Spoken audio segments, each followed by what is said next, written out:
Okay, it's about 7:40 at night, and it's the last day of the week, and the FOMC, federal, whatever, came out with their speech and all that stuff. It really doesn't matter, and I don't think the markets are moving because necessarily speeches. Of course, you could say, "Oh, that's a trigger point." Yeah, at some point we're going to break out into these voids, vacuums, what have you. So the question is really, in the end, and let me get to this guy's question. He's talking about the buying into these voids. This is the tough thing, right? Uh, because it goes against. It depends how deep the void is. That is the trick. So if you're in a 150 pip void, if you want to buy into that, you're going to need bigger than a 30 pip stop. If you want to maintain a position for some reason, but this would mean you're going to hold it for 3 days. I'm thinking a swing trader or fundamental trader trades with 300 pip stops. I'm sure they do, or they have in the mental stop, or the mental stops the other way. I'm going to get out because it's like, oh, I told myself I get out here now. If you're sleeping and it passes through that price, then maybe that's going to be when, a mental stop's not working because you can't be mentally awake 24 hours a day. So big problem there. Okay, so here's the guy's question. He's asking, can you say what script to use based on market conditions? Yeah, I mean, the thing is you can actually, well, there's three types of trades you can do: market, stop entry, and limit entry. And some people say the stop is a limit entry. Well, it is in the sense that you put a limit on the price, but I always think in terms of,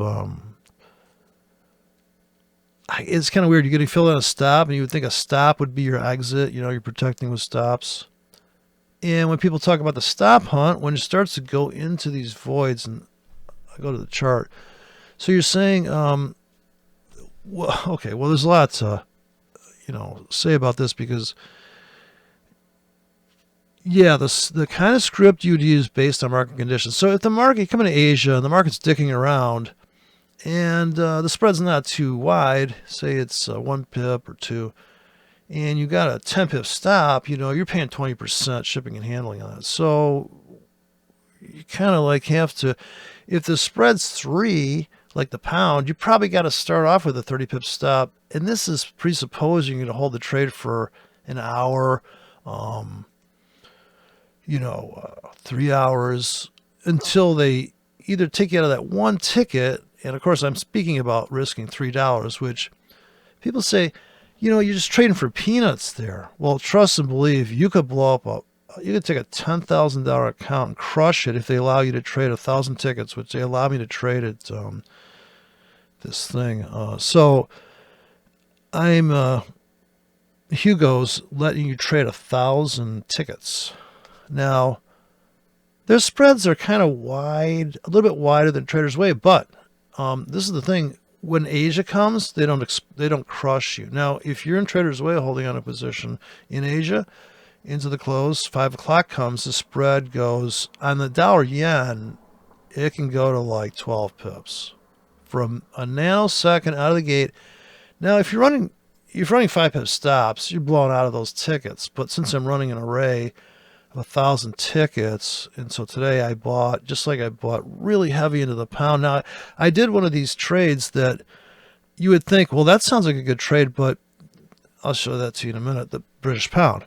So British pound goes full auction where it takes out the highs, takes out the lows, and it's just a mind-blowing engulfment, right? It's wick to wick, and that price pulse is only where it goes up. Maybe it's a half hour up, an hour up, and 4 hours back, takes out the lows. Everybody's like, okay. Now, it's a real bitch if you bought the breakout of both of those because you just got whipsawed. And even on a smaller time frame, the same problem exists.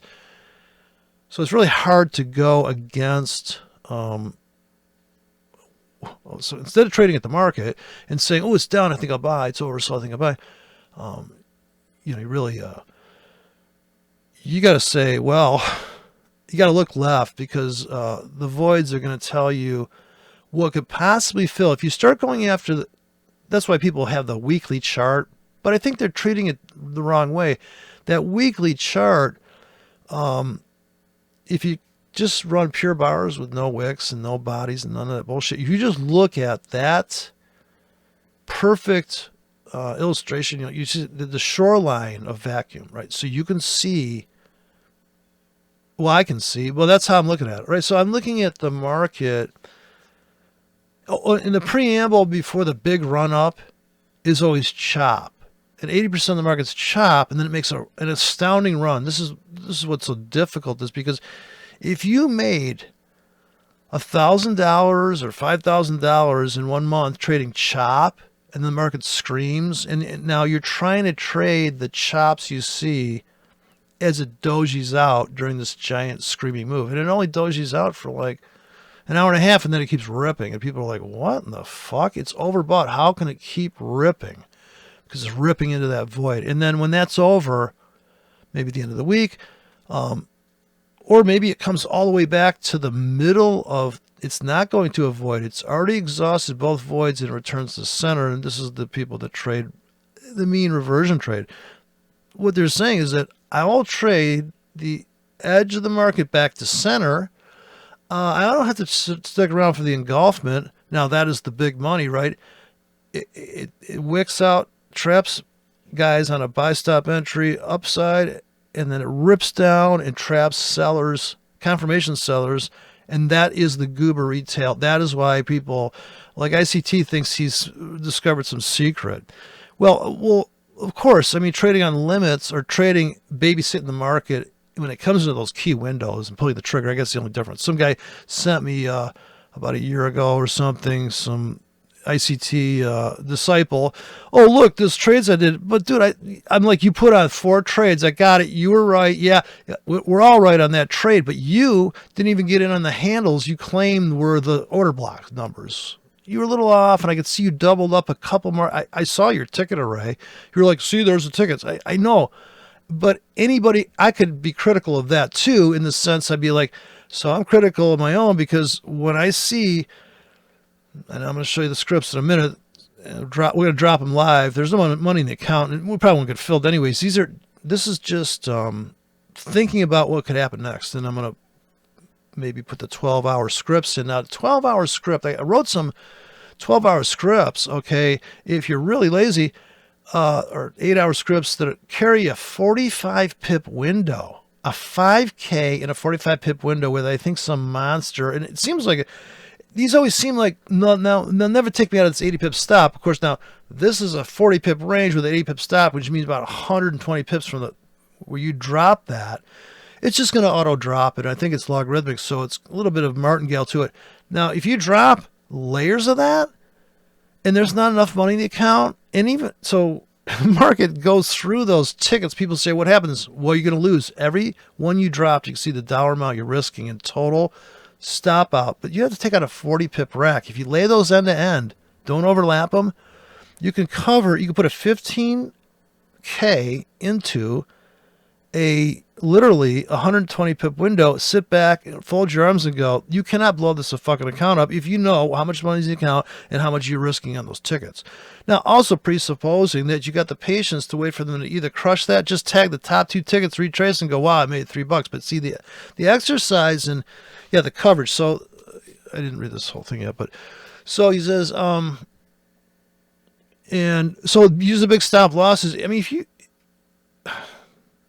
if using big stop losses, you're already a swing trader or a fundamentalist, because you can always say bullshit like, yeah, see the Fed say they're going to do that, and see the market. Yeah, but dude, the market got there fucking 2 weeks later. The market finally digested it, and the market's always right.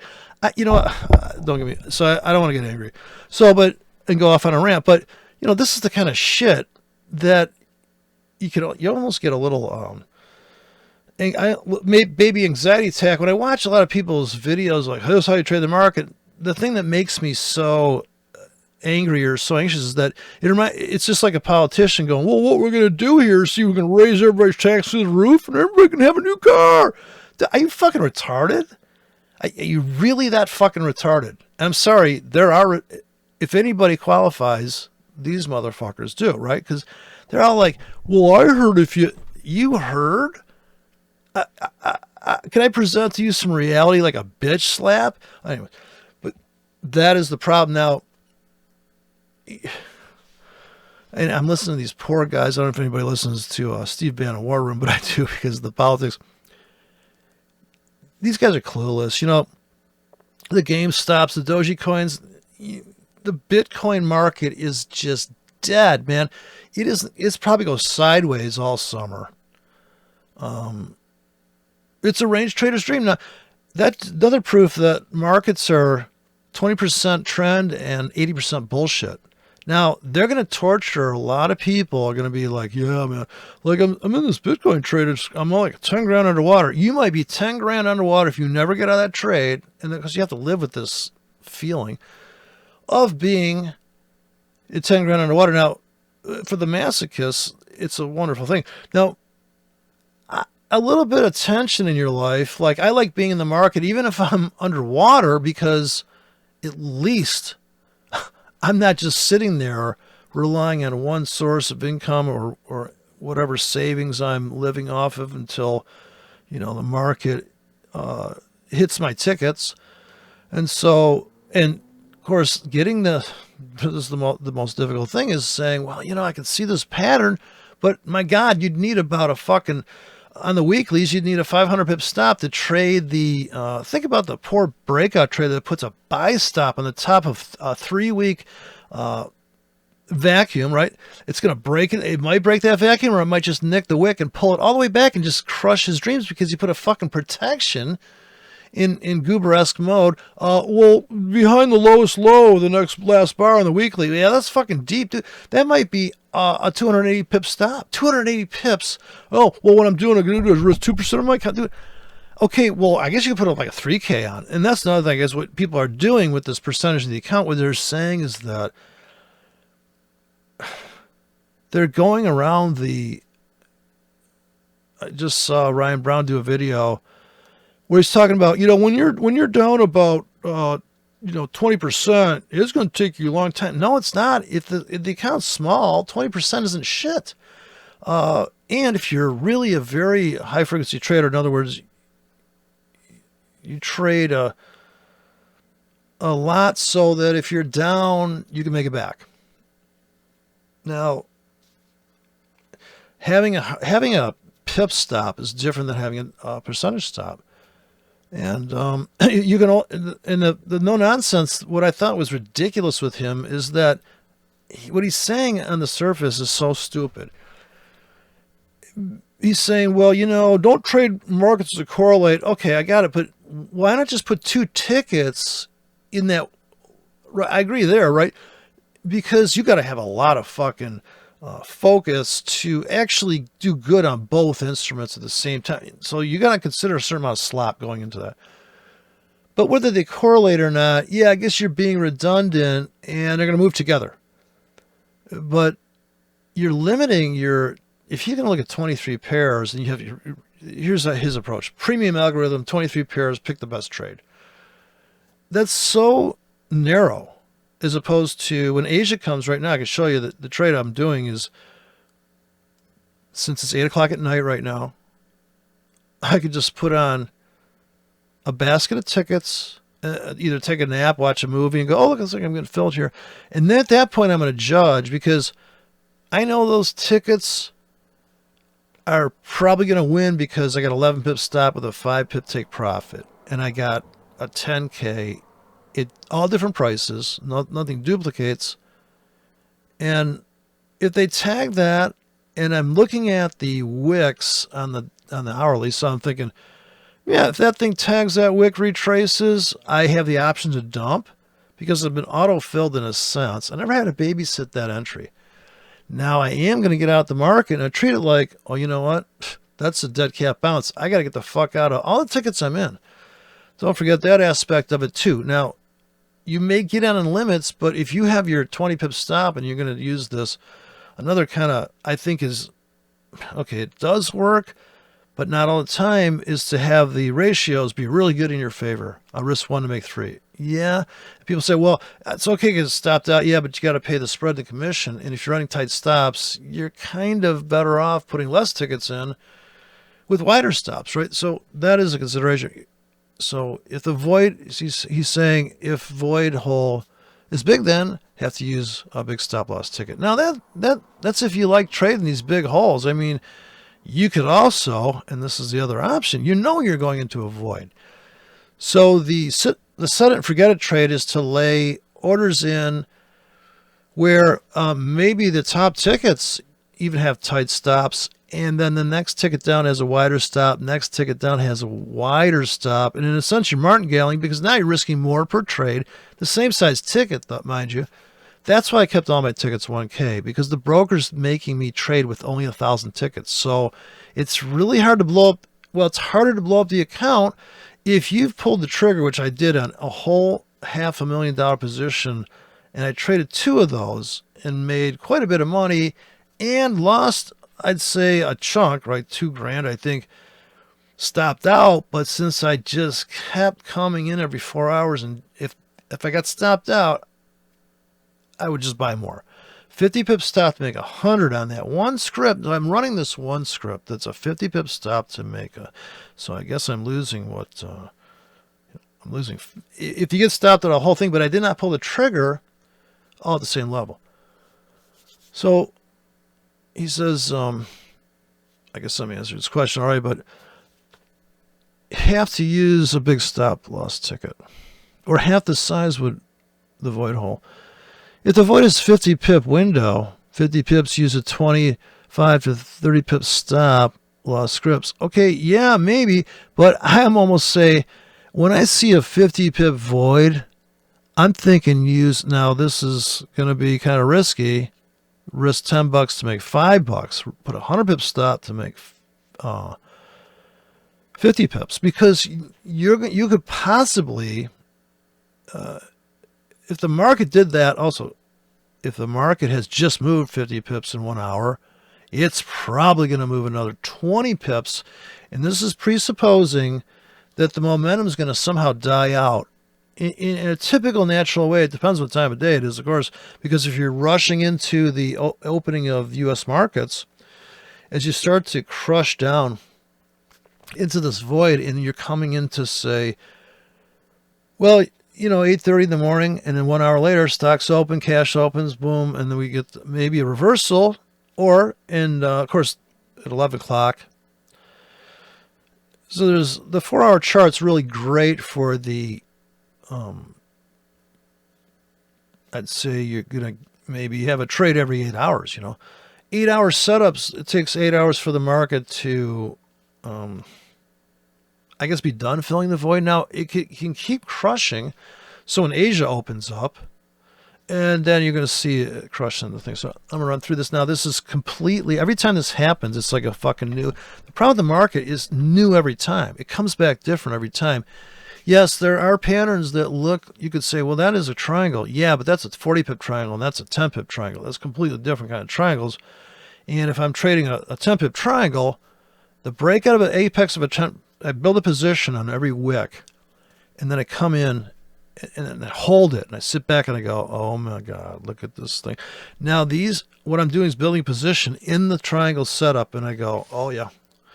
Yeah, and what I also have to do, unfortunately, is I have to take off, and I hate to do it because I can see this thing forming. I see this is going to just be a barn burner, but that's the problem with wave 4 in the triangle. The big long triangle is that you keep thinking it's about to break out, and it is about to break out, but it keeps drifting and getting tighter and tighter.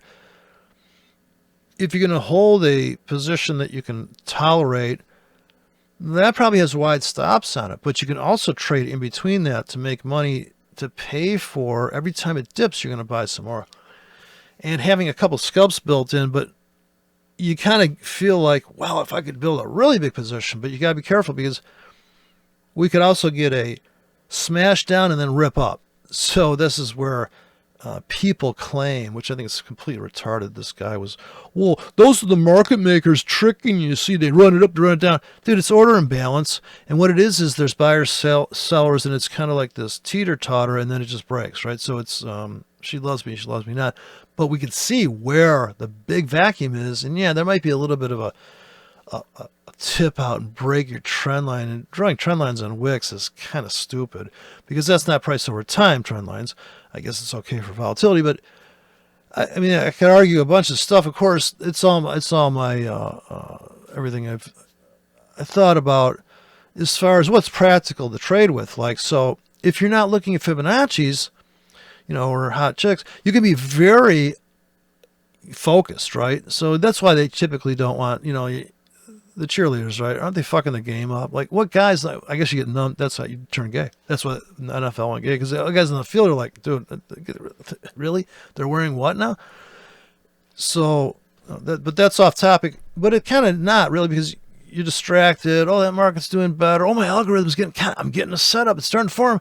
But I'll wait for my indicators to catch up. Of course, now that to me is just ridiculous. But I'm not that person, right? I'm not the person to wait for the ultimate entry. It turns out to fuck you up. I mean, how many times I've said, yeah, this is a flag. That looks like a bearish flag or what, I'm sure everybody's been through that. Otherwise, their robot's been through it, and that's why robots crash, because the market destroys them with dynamic volatility. The volatility window is constantly changing. Now it's Asia right now, so now it's 8:06, and we're going to come into I suppose the last day. It's the last day over there, and so we're going to start to unravel and make one final move.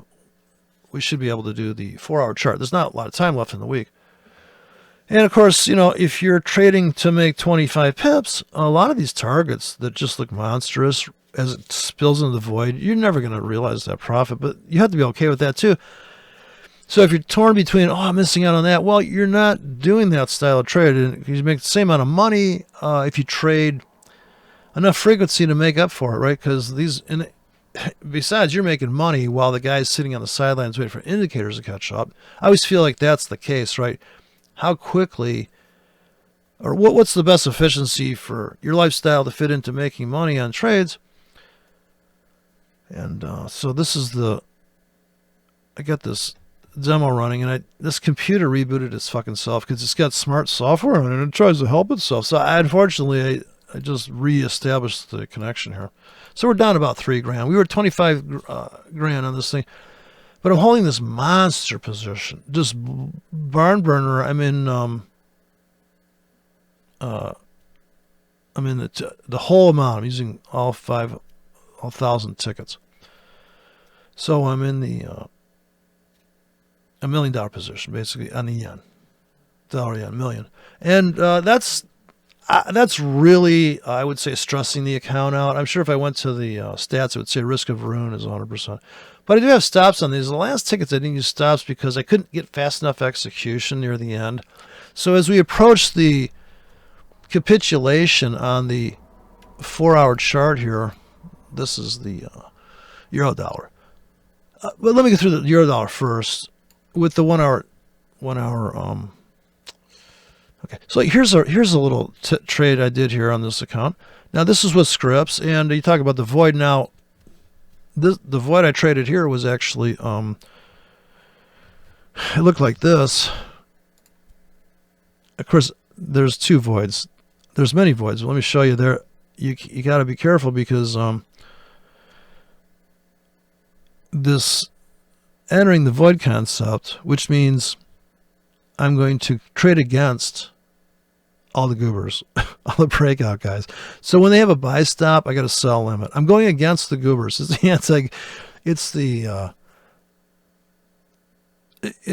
of like it's a different approach, isn't it? But let's imagine we're using a 20 pip stop to be on the safe side, and we're just going to 20 to make 40, and we can always dump out of it. Oh, we could have some. We could have 20 to make 80 scripts. It just doesn't mean that if you have a sell at the market with a 20 pip stop to make 80 pips, yes, you can do that trade, but it doesn't happen very often. But if you happen to be there, or you have an alarm set for them tagging a certain price window. This is the 4-hour chart, and I'm just going to show you how the trade frequency on this, based on my entries, and the Williams fractal would call out the really obvious entries. I can see right here I would need and these voids are all through the babyest void to the micro void to the macro void, I suppose. Because I really see this market as on a mission to eat up the void. And that's just my own view based on, I don't know where I got this. Some of it comes to the auction idea of the, but go think anti-goober with a 30 pip stop and you'll do really good. So, and maybe to make 30 pips and you could still get out. And if you're right 90% of the time, a 30 pip stop to make 30 is going to make you a mint, right? Now, if you just let the thing go into, obviously, if a 30 pip stop with a 30 pip take profit, you better be really good. And sometimes you got to take 10 pips and run because you don't want to come back and hit your 30 pip stop. I'm presupposing no money management. You have a market order with a 30 pip target and a 30 pip stop. And this is the crudest trading system. That's one of them. You could also have a 20 to make a 20, and you could write all the scripts and put them in the commons area, the double click them, or you could put them in the favorites mode. You have to drag and drop all those scripts. If you double click favorites, it's going to say, oh, you want to modify that. So you better have the editor open if you're scalping and you're a high frequency trader. You got to have the editor open because if you accidentally double click the favorites, I'm on like an i7 and it's still taking 5 days to open the fucking editor in MetaTrader because I don't know, whatever it's using, some legacy fucking threading shit. It takes forever to open. So now when I'm doing this, I'm putting in maybe 50K in a 30 pip window, but they're commingled with risk 7 to make 5 risk. I mean, I got it all in there. I got 12 to make 12. I got 12 to make 20. Just, you think whatever you think. And then where do you place the tickets? So on the, let me bust open the, I can't put any more tickets on here, so I have to go to a different program. But anyways, we'll get to that. But when I see this, okay, this Sunday night, right? And to me, this is where I love to get into the scalp. I can see this vacuum, and then they fill it. So this vacuum is completely different than this one. Even though the strategy of selling as you crush, as the market crushes north and gobbles up, actually the breakout traders, if they get out and scalp along the way, they're doing good. But if they wait and the market comes back to here, they're like, what the fuck? They stopped me out. I can't believe it. And this is the buy and hold guys are getting burned on this. How to lose. It's almost better. Instead of doing winning trade plans, you should see who loses.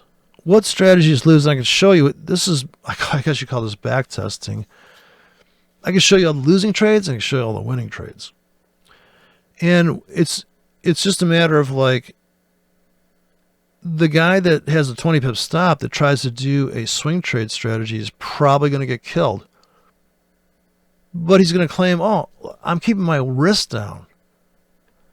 There's a lot of people trading with a 10, 5 pip stop, but they must be babysitting the market with their trigger, their hand on a 50K or 20K or 10K.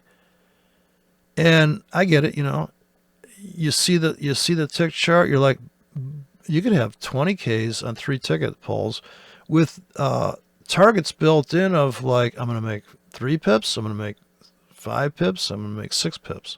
Or 7, put them 2 pips apart. So all you have to do is take my script, open it up, go from 1K to a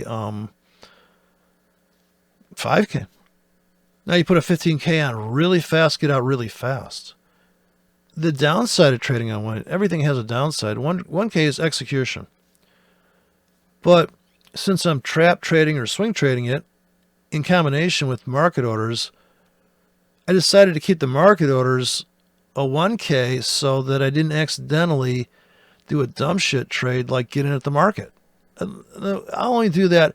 Now I will get into the market with a 50 pip stop if I see an Asia or pause or something. Bye, or we're coming to the end of the session and the market's down hard. Or I see, oh, you know what? man, this thing's about to retrace before it breaks out and traps all the goobers, and it could be a possible. I start building a position, maybe 20 pip stops. The 50 pip stop, yeah, if I'm going to trade like that, but then I think I'd rather do the, the hardest thing to do is get that 3-to-1 ratio. So maybe the 50 pip stop, maybe 150 pip target. So I hit justify that stop. Presupposing you don't, you got maybe 50 pip stop, you're up 70 pips, you never hit your 150 pip target, but you can see you're in the seller's window, you just get it out, you like, we're getting out. And it's an end of the world stop in that sense. But having an array of tickets is a different approach. So on this thing I could run, and I have the scripts that I would break out. I have the scripts on my favorites list, and I'd say, okay, let's run 20 to 40 pip stops here to make 40 pips, 60 pips, 80 pips, and you can see that if you can see that coming, and this is a classic, you get the dead cat bounce. There is only a 15 pip scalp in that. That's if you bought at the end here, at the market. When it comes to here, I mean, you may think it's going to do this, but you'd be like, we got to take our 5 and 10 pips off the table. And maybe that's your trade, but it's okay. They stop you out. You got to stop here. They stop you out. You can also be you could add some complexity to this and say, you know what? I'll put on a hedge right here. You could have a script that literally buys and sells at the market with a 20 pip stop, and don't even think about trading in the United States. I'm so sorry. Somebody said, what do you do? You don't. And if you can't handle trading in a somewhere that's not around the corner from you, then I don't know. Risk is not your thing. So, what I'm doing is risking. So I'm a risk taker. And this is a completely viable thing, is to put on a script that every time you pull the trigger, most brokers will either charge you zero margin or this margin will be in half. Every time you pull the trigger, they're assuming you're on one leg. Now, if you put in a symmetrical hedge there with a hard stop, which that I wouldn't do that.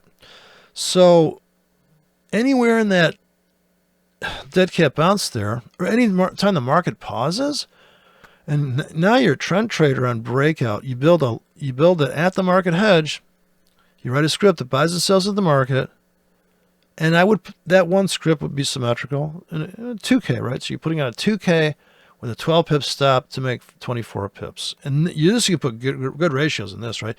Because you're counting on an explosion. This is the good rate. That's the trend trade, by the way.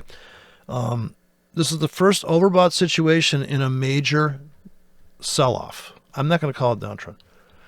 These are sell-offs and these are rallies.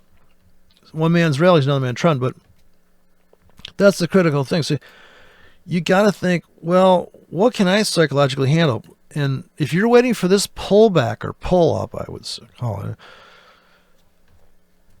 that is 4 hours of kind of pause, Now, if you bought into this vacuum, bless your heart, and I did buy into that vacuum, and here's where I loaded the wagon. I told you 79 the pound. This is the euro, Sam Ting, no offense to the Asians. But this is, get in here, and beautiful pullback, you can draw your trend line, your first trend line here perfectly.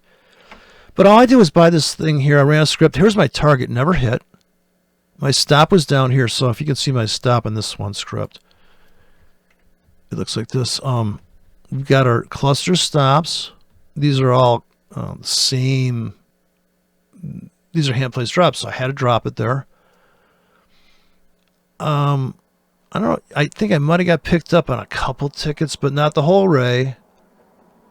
And I can drop these really fast. So there I can put in like a 50K in one drop. They just come in spilling into the market limits. Now that's not a market order, and maybe I don't think that was. No, I don't think that was a market order. I could tell if I go to the 15, if they all those guys are in a row, there's no way I could drop, no way I could buy it. So there's obviously limits because you can't buy.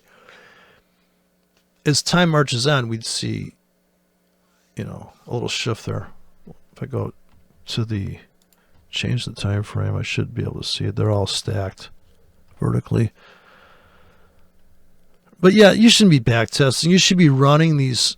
You should run your trades on fake money, because here's the funny thing: people are like, "Well, I back tested." Dude, just forward test your ideas. Come up with an idea to buy low, sell high. And somebody asked me about this guy. I looked him up. This guy that's building algorithms. He's some Vietnamese kid or something that's traveling the country with his wife, and it's a journey. Follow my journey. But it's just harebrained backtesting bullshit. And these are just, in my opinion, it's not really. You're not maximizing any of the power that the MT4 platform. Execution's what's making you money, not analyzing the fucking market, not sitting back and back testing harebrained fucking algorithms when you can see, and I said it a million fucking times when nobody listens to me. I'm sure I've repeated enough to say that the market's going to do shit in the future that is just going to fry people's brains. So if you built something that's modeled on the past, modeling sucks. Of course, unless you're working for the deep state and you're with Dr. Fuck Me, and you're like, okay, well, what we're going to do here, see, is we're going to model, and some harebrain over in Britain got too much fucking, he was at the pub too long, too drunk, and what I'm going to do is build a model, make a couple mistakes along the way, and project that a zillion people are going to fucking die.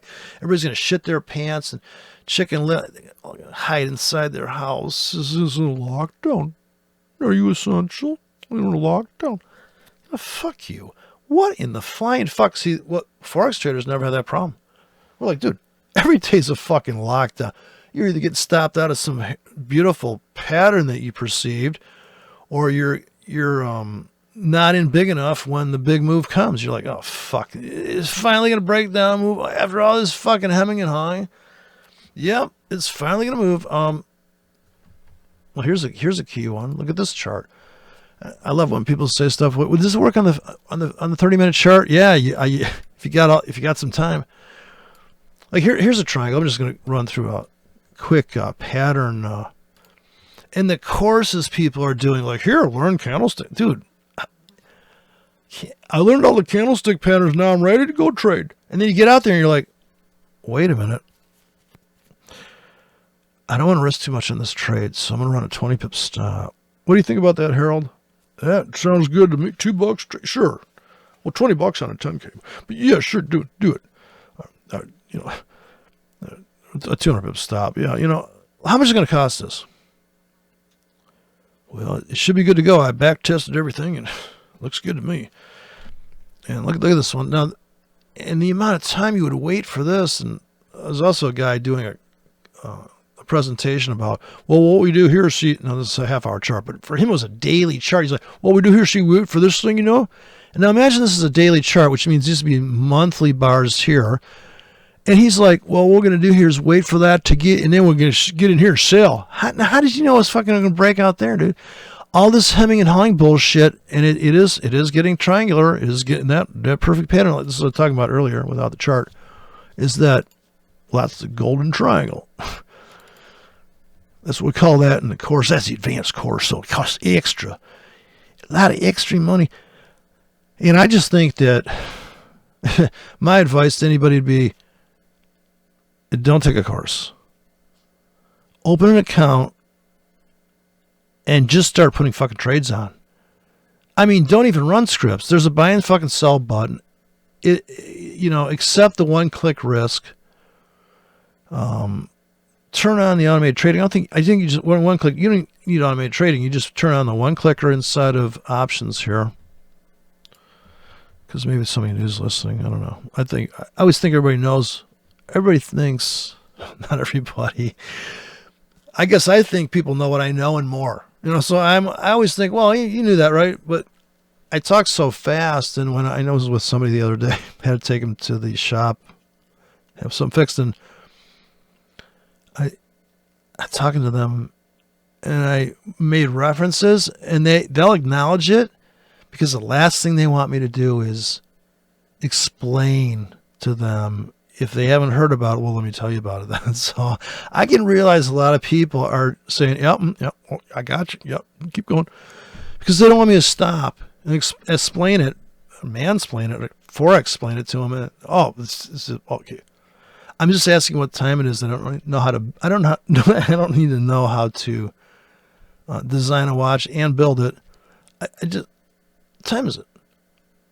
What's up? When can I start trading again? So here is the trade. You can set this to one click, and you gotta accept that. And automated. I turn this automated part on under expert advisors. You have to check this box. I don't like to disable anything. So if you're going to change accounts, it's going to turn off the fucking thing. You got to reinitialize it. So I leave this, just allow automated trading. Just let it rip. You need that for the scripts, even though it's not really an EA. It's coming with the tickets. But yeah, so you can see how brutal it would be for you to think that, well, one of these times is really going to break out, and what I'm going to do is you're going to get whipsawed to death here, right? Put your buy stop here, and of course your buy stop here did work out. I got you, but look at this pullback. There's no way you could survive it, right? Otherwise, you would just build a breakout bot, walk away, and just go, dude, it's making so much money, I can't take it. But you're going to claim, well, I back tested here, and I put all my sell stops stacked up here, my buy stops. I did get a little trap there. And then it finally broke out, went down. Now, you could build, and I would rather, and now this is the other thing. Instead of putting on, like I said, that 4-hour bounce before the total collapse on that euro, and you can see it here, well, not really, but, this is obviously if you're looking at the half-hour chart, and you got sell limits, and this is a slotted vacuum, I guess I call that. That's in the advanced course. But there's something about this apex of this and the guy with the 100 pip stops. I said in the other video, if you put a buy limit here with a 150 pip stop, and we know this is 100 because it's a big black line be 100. This is 10 pips. I just see a gold mine here, but of course, these are pump and dump trades. You got to get out, because if you're going to get in on the wick, you got to get out on the wick, because people are coming back the other way on that trade. So when you do sell this thing, and this is the climax, they took out the high from 1, 2, 3 days back. They could not take out this high. Well, the reason why the market couldn't get up there is because there's so many damn sellers that are trading my technique here. And obviously somebody's making money from that trade. And they're also losing from that same technique because they're not fitting the stop to the structures that they're trading. And, one man's breakout's another man's fake out based on where you're at in these patterns. Because I'm sure there's a goober out there that's going to say, I don't know what you're talking about. This part you're talking about, I put a sell stop in there, dude. And I got out here. And they're like, yeah, I got out here. And maybe they did, or they got even here. I put a sell stop here, and lo and behold, they filled me. I get it. You saw this vacuum. You're going to enter that vacuum. And you're going to do it on its confirmation. I was waiting for it to break down. And I put a sell stop there. Gotcha. This is half-hour chart. Scrunch down so we see each day. And there's a guy out there that trades against him and also makes money. But he made his money faster. Because when he gets stopped in here, if he puts a 20 pip stop on that entry, he gets taken out. He has to put a 30 pip stop on that to make 30. This is probably the trade that I keep wanting to say warrior girl, but I don't know how I ever got into that. But maybe I'm fantasizing over a different, other than the girl that needs a little bite of Timothy hay, but alfalfa. But so a nibble, a nosh. I'm going to make my money faster because I'm like, dude, I'm going to put buy limits in here. In this cove, I'm going to put in a rack. And when it gets to here, since this is low from 3 days ago, or 4 days ago, depending if you count zero again. And I get in here. Wow. That's just, to me, that is a set and forget it. Now, I got a 10 pip stop maybe and a 20 pip stop to make 10 and 20. Same trade, but fast. And didn't have to be there.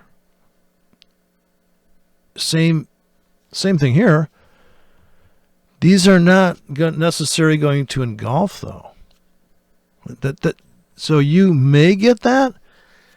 And there's a chance to, in the middle of fair value, this is so scrunched down, you can't really see the top, bottom, or that little subtle kind of flagging pattern that exists in fair value before it goes to the next edge of the wick. You know, the back dips into the abyss. So I gotta get my vodka. It's some refreshments way. No, this is just good old-fashioned fluoride impregnated water, I think. Trying to grow a third arm, you know. Oh God, the COVID thing, the Delta variant. Somebody mentioned the Delta there in the comments. I don't know why aren't you using the Delta. You mean the Delta variant? Yeah, that's Delta variant forex. That's the name of my new forex thing. I'm trying to get a lot of customers. You know, oh, I signed up here thinking maybe you could save me from wearing a mask, but apparently Delta forex is Delta variant forex. You're allowed to use it. I can't use that. That's taken. Taken by the government. Government owns the patent on here. And I could go and cherry pick all the top become bottoms here, but it would be 10 to 20 pips. 10 to 20 pips stops to make 10 to 40 pips. And you have to have a little bit of a spectrum there. Especially you're scaling in. I mean, my belief is that maybe you are scaling in on standard lots. But that's a little rugged territory. About $1 million account there. But so but the concepts stay the same. Like, I'm just going to blow through this chart real fast, call out the tops and bottoms, and just kind of go as fast as I can now. So, the good trades, the bad trades. And what's coming next? What's coming next for me is, tonight I'm going to put buy limits in here like, I just don't give a fuck. And I'm going to assume a giant window at first. And yes, if they take out this low, what happens? I'm going to lose that whole rack of tickets. So down here, these tickets will last, say the whole day, maybe. I like 8 hours because if the market's really flying down like it is here, and I'm like, I think I want to buy this vacuum. And all I get out of that is like, okay, so I buy this 20 pip window and I make about 15 pips if I'm lucky. And how much did I buy there? Let me see if I could just, I guess, cruise through this. Yeah, I don't do that snap at it. People do that snap at it shit, dude. I just blow through. I cannot. I get it. And who goes back and watches themselves? This is what blows my mind. The people who snap at it. They must just good at saying, like, I just fucked up what I said there. They take that chunk out, but then it's like, how do you get that to splice together? Because you can't be in the middle of a phrase when you do the edit. So maybe they talk in segments because they know they're going to edit. I don't know. That's another rabbit hole. Let me just clean up the chart here, and I guess I'm thinking too much. People have said, just to make this easier, I'm going to put this to maximum chart shift to give us enough landscape to see all the clusterfuck crazy ass trades here that each one, if you were to trade all these waves in here, you'd have to have a swing style around a scalp style. And this would just be the limit placement tickets. And then I'll say, well, right at this point in the chart, you'd have to take this trade. I'll zoom in one level because it's a little too zoomed out for me. But the cool thing about this zoom out level is you get to see why you can't build a robot for this shit. And I guess I really have ideas for that. And what they're about is when the market goes screaming up, it starts to put orders out in front of the market. It front runs the market based on the latest price pulse. So when the market heats up and really rips down, it starts to put in the grids deeper. When the market's really quiet, like this, like if it goes into a quiet mode, okay, well, it's got orders above and below. I'm thinking kind of noisy up here. Of course, look at this sweeping climax move. That is pretty intense, and that would be a lot of money, a lot of pips very quickly. About 50 pips up, 50 pips down, and a mind-blowing. This is what creates the engulf. Is that they call it the pin bar, and this would be nearly a pin bar, inverted hammer. So when you look at candlesticks, I can see that I could call it the candlesticks here. I've seen enough candlestick charts to know what the daily candle would look like. And that's another thing, is that when you see the daily candles forming, if you never looked at any time frame other than dailies, you had your candles zoomed in. Yeah, then it matters, because you see a doji on the daily, you're like, holy shit, this thing. And if you're staring down a vacuum on either side, you're like, yeah, this is going to be a bone crusher. This thing's due for a complete pounding. But of course, it took 7 days or maybe even 2 weeks for that to form. When the market drifts sideways, you get about 3 dojis on a daily, and you're like, uh-oh, something's got to give. This market cannot go sideways too long. The two extremes are a doji or a dragonfly or a spinning top. Spinning top's just small wicks. The idea is that small body. Forget the rest of it. It's either a small body or a big body. In candlesticks, in my opinion, that's all it's worth, because what it means is that in 4 hours, the market has done nothing in a small body. Has done nothing. You're in a delta, flag, whatever, triangle. It don't fucking matter. The strategy there is to put on a hedge. Right? That's the winning strategy, I think, because now you can still get chopped out of that. It's not going to win every time. That's why you have scaled in, and if you lock in, like if you're a pig about it, you just get in. Now, if you drill into the 1 hour chart and you buy every sell off and sell every rally, and every time it comes down, you buy a little bit. I don't care if it goes up 5 pips, you sell a little bit. And this whole time you're running different stops, maybe 5 different kinds of stops. Say you're running 10 through 30 and you're 5 pips away. Each stop is 5 pips away. Now you're building a custom system to fit how you trade Asia. You build a position in Asia, and you see what took that clip out. So you take it up a little bit, you sell a little bit, down a little bit. Now you're building a winning position. You have a winning hedge. You're actually up on the fucking trade, right? You've legged into it. That's the way to really do it.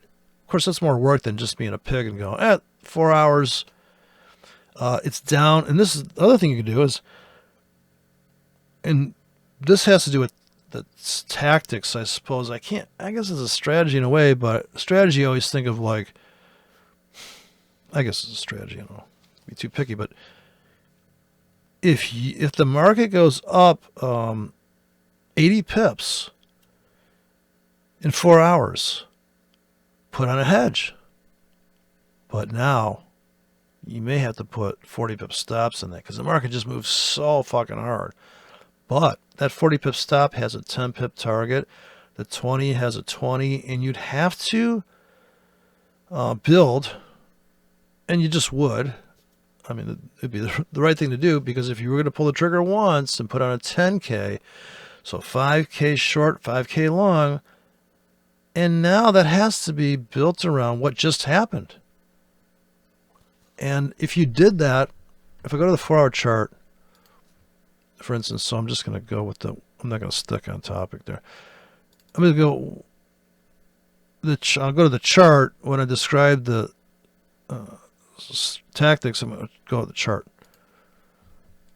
So we can, and I'm going to zoom in, and we're going to see candles show up as soon as I zoom in here.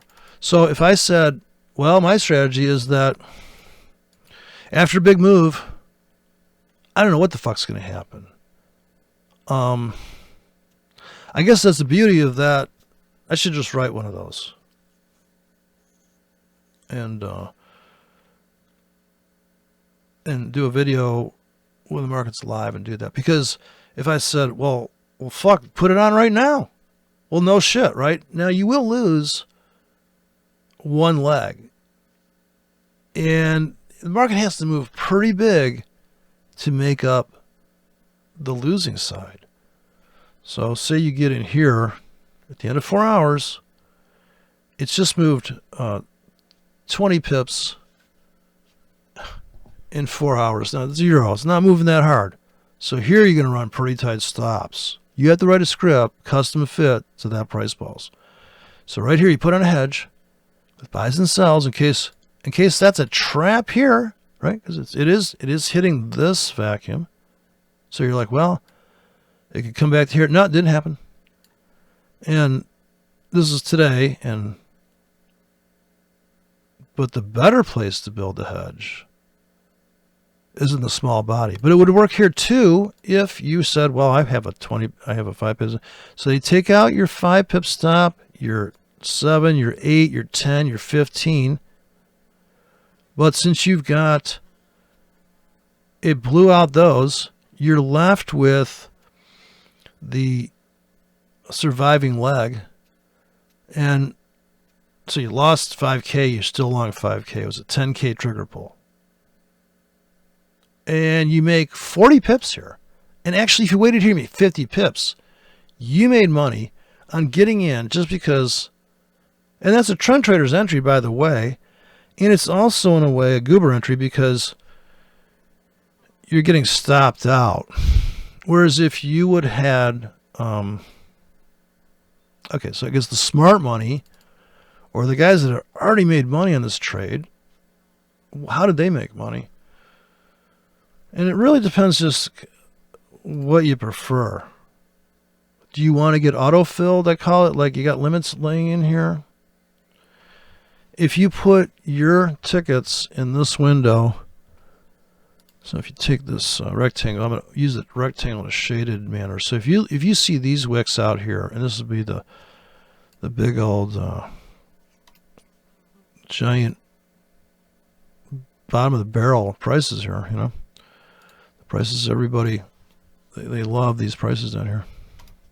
Because that is oversold, or that's a deep discount. I'm going to make this fill it in so we can see. It shows the grid better. So here, if you buy everything in this window, so I'm trading in limit windows, and we're going to run 40 pip stops to make 10, 20, and this is a little counterintuitive, but we're going to run 20 pip stops to make 10, 20, 30, 40, 50 pips. We're going to run a 30 pip stop to make the same thing, and we're going to run a 20 pip stop to make the same thing. Because if I zoom this guy out, this is only the 4-hour view, and we really can't see the rock bottom. You can't even see anything. There's nothing there. That's another thing about, if you think about how many pips you're trying to make, and here's 100 pips on the screen right here. That's the 4-hour chart. And this is what I noticed about this style of trading, is that using the Williams fractal is an easy visual guide backtest here. If I put a buy limit in a 10 pip window here to make 20 pips, I made my 20 pips. Now, I don't think I have to backtest 5 fucking years to see that. Now, that trade doesn't always happen. And I would have to say that the way I'm trading it, it's disappointing that I only filled on the very tippy top of that. And that is, but okay, well, it's 20 pips. It's all right. If these orders don't expire, these orders good all week, I just see money. Like when I see this in the markets up here, I'm already thinking ahead, like, okay, we're up here. And we got a top bottom here, so to speak. I mean, this is the only rally in a downtrend. I'm just going to, or sell off. We see what fueled that rally, because there are people trading so heavy at the borderline. I'm telling you what, bigger than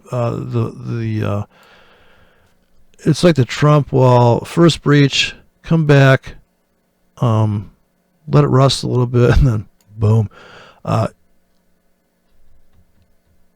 So this is what I'm looking at. And why am I looking at this? Because I think this is what it's all about. It ain't about a moving average. It ain't about a trend line. It's about vertical pricing, depth of market. This is my version of depth of market. And these people talking about, well, I can see level 2, level 3. Dude, I can see all that shit here. Trade block, stop block, dick block. I see it all. And, you know, look at this tweezer pattern here. And this takes a commitment psychologically. And if you're a person that can trade a 100 pip range and a 10 pip range, then, wow, you know, you should be able to make money, but you'd have to change your mindset because you ain't going to make 20 pips. You're going to make 100 pips with a 30 pip stop, and you got to wait fucking about, I would say, on this 4-hour chart, you're going to wait about maybe 12 hours to get paid. Now, that may not seem like a lot of time to you, but for me, that seems like a long time. If I can make my first 80 pips and I only make 20 more pips if I sit in the market for 10 more hours. No, I'm getting out at the end of.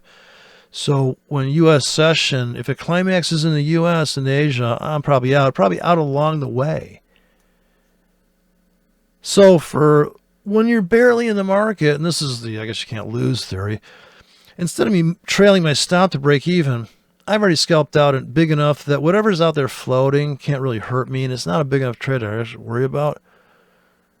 But then it's annoying to me because I'm a scalper, I would say 70% of the time, I just want the flash crash. I just want to trade the wick of the candle. So I love trading just that wick. I mean, that's a great trade. Look at this wick here. Now, this is a bruiser of a lick. A wick. What's the difference? So I'm going to zoom in one more level so we get that. To me, this is more realistic. I mean, perceiving how long is it going to take to get paid here, you know? And these are white knuckle trades in a sense. If you've overloaded the wagon, if you've underloaded the wagon, and you're like, gosh, I'm barely in this fucking trade. And for me, that's I think for anybody, they wish they were in bigger on the big moves and smaller on the big moves against them. The tighter stops, yeah. Well, no, tight stops work. See, I'm out of that trade. Yeah, I got you. And we're also talking about how much money in the account, how many trades a day do you do? But there's no way to teach that because you have to feel it, and you'd have to just trade a few demos. And once you see how much work it is, maybe you just go back to a standard way to make money. If you're making money hourly or salary, you have a fixed income retirement thing. You've got this consistent thing, and people are trying to approach this consistency with their trading. I guess the only thing you can say that's consistent is that if you give yourself some type of, rules, discipline of, I always trade with I never go past the 25 pip stop. So if it's outside that window, either the market's too rambunctious and I just don't want to get involved.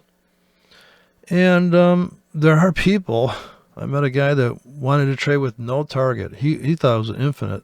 He had like tight stop and he wanted me to write a script for him with no target. I'm like, I guess. Well, we'll just put 1 million pips on the target. No target.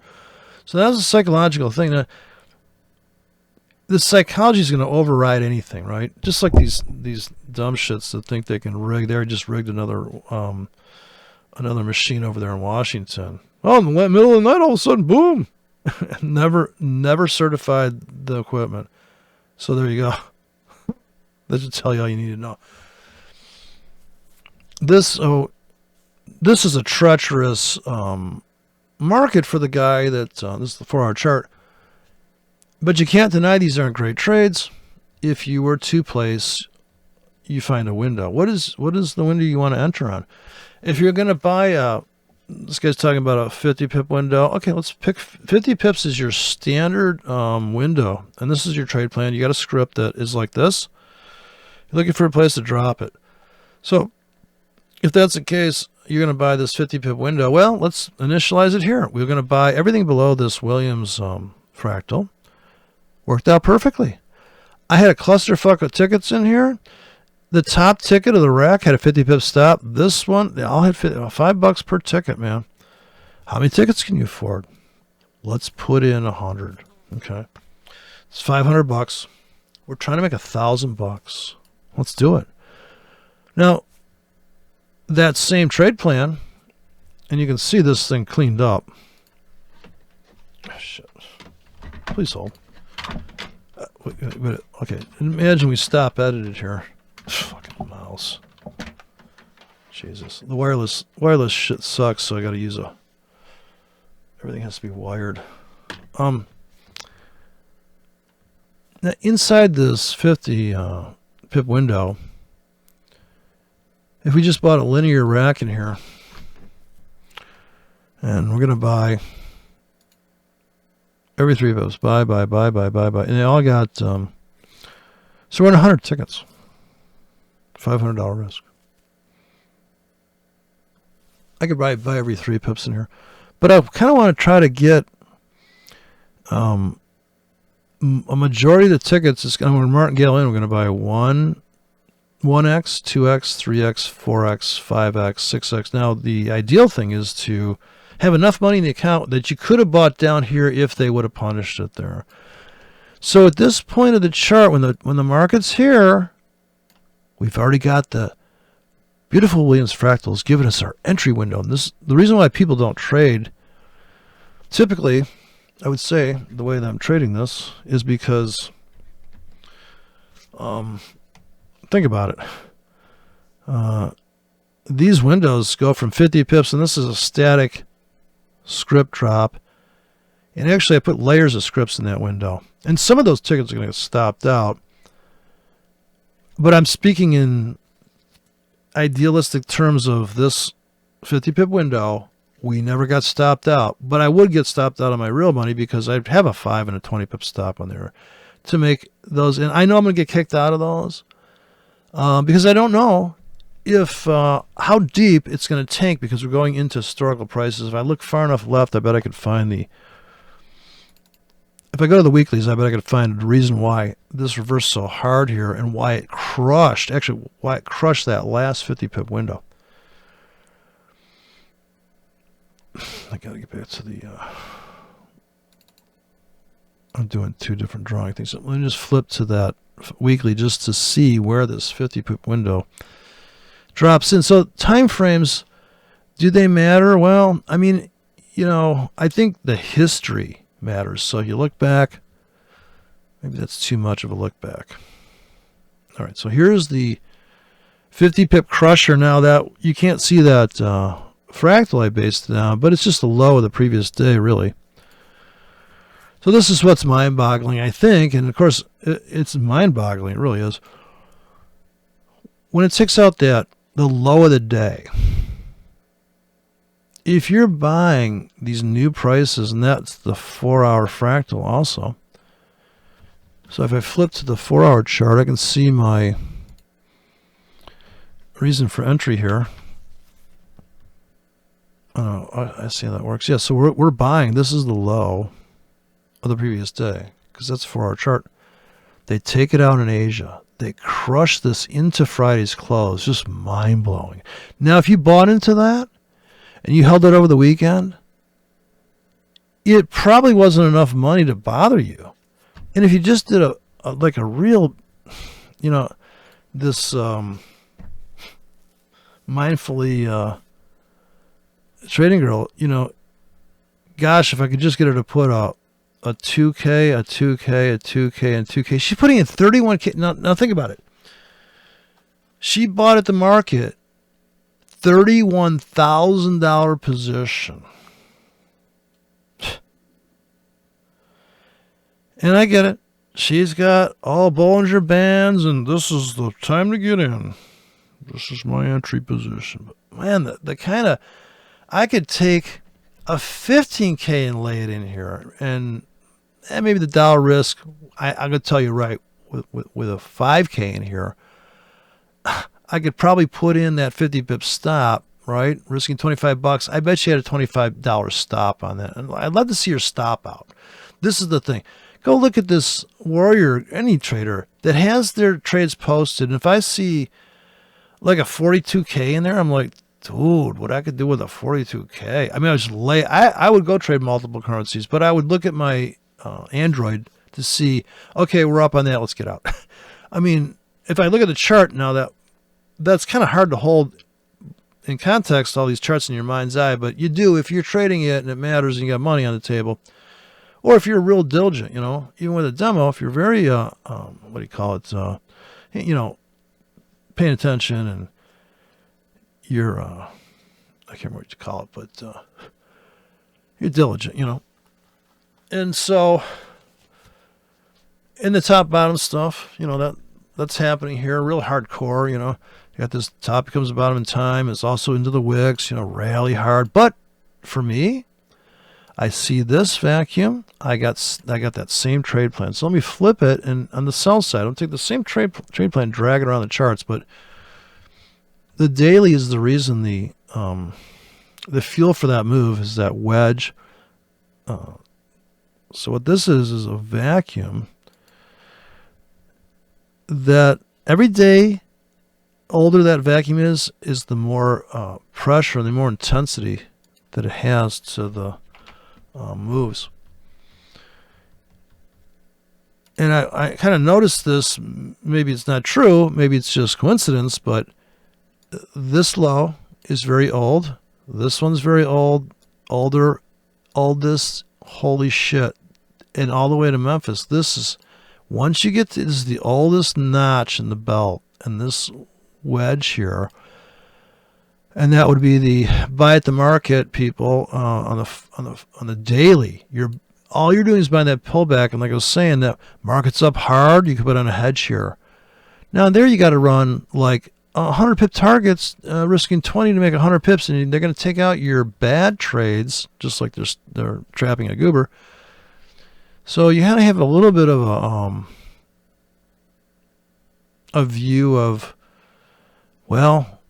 And of course, not to mention all the selling in this notch, right? So if you're selling that as it comes in, you got to wait 3 days to get paid. You get paid, all right? It comes back. And that's the next launching thing. So the market's always ready to go up, ready to go down.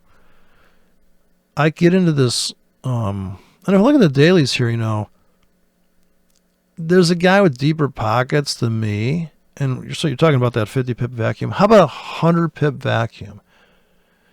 And I could get the Warrior Girl to do this.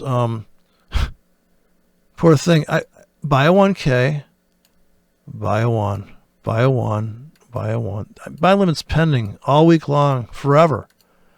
Now, lo and behold, it's a month from here to here. And all of a sudden, one day, out of nowhere, they take out this low. And I must say, the goobers got it right. They put a sell stop in there. And they're like, dude, I just made 150 pips in 2 days. I mean, that is good money. And I'm going to say, it also means that you hung around for the next day, where I think I would probably be happy making these 80 pips slam down. At the end of the day, I'd probably get out. And I'm not the kind of guy to sell here, because I perceive that's coming. And this is all based on your timeline. If I go short in here into Asia, well, I could justify it by saying, well, dude, we still got to clean these stops out. I'm willing to ride this short, and I might do it on the, if I went to the 1 hour chart, I would do that trade. But when you look at the dailies, your mind says, holy shit. What if I start, and let me go to the other side of that trade. So the goobers sell here. They tell me I'm full of shit buying these. And I got this mindful beginner journey girl. And so I have her buy a 1K, and she can't fucking believe she's putting on this trade. Like, what in the fuck? You're adding to a loser automatically. Yeah, I'm in. Now you're in 10K. Now you're in 11, 12, 13, 14K. Holy fuck, what are you doing to me? Well, honey, bear with it. We got a 150 pip stop on this puppy, looking to make 150 pip, which we never make. But in the meantime, what's going on? Why is it? that thing goes into full hold mode. Here, this is not going to be a... Damn, give me an erase key that's got a hotkey. Maybe there's a hotkey for that. But so you're buying. It's just catastrophically psychologically. And there probably are some scalps in here. If I zoomed into this one day, there's got to be I think there's that one dead cat bounce I pointed out here of 10 pips in the middle there. So coming in and buying into this thing, you have to be the kind of person that could go from a 150 pip stop to a 20 pip stop. And changing your tactics based on market conditions or market, I would say it's not really, on the limit thing, it's not so much conditions as it is, what would you call it?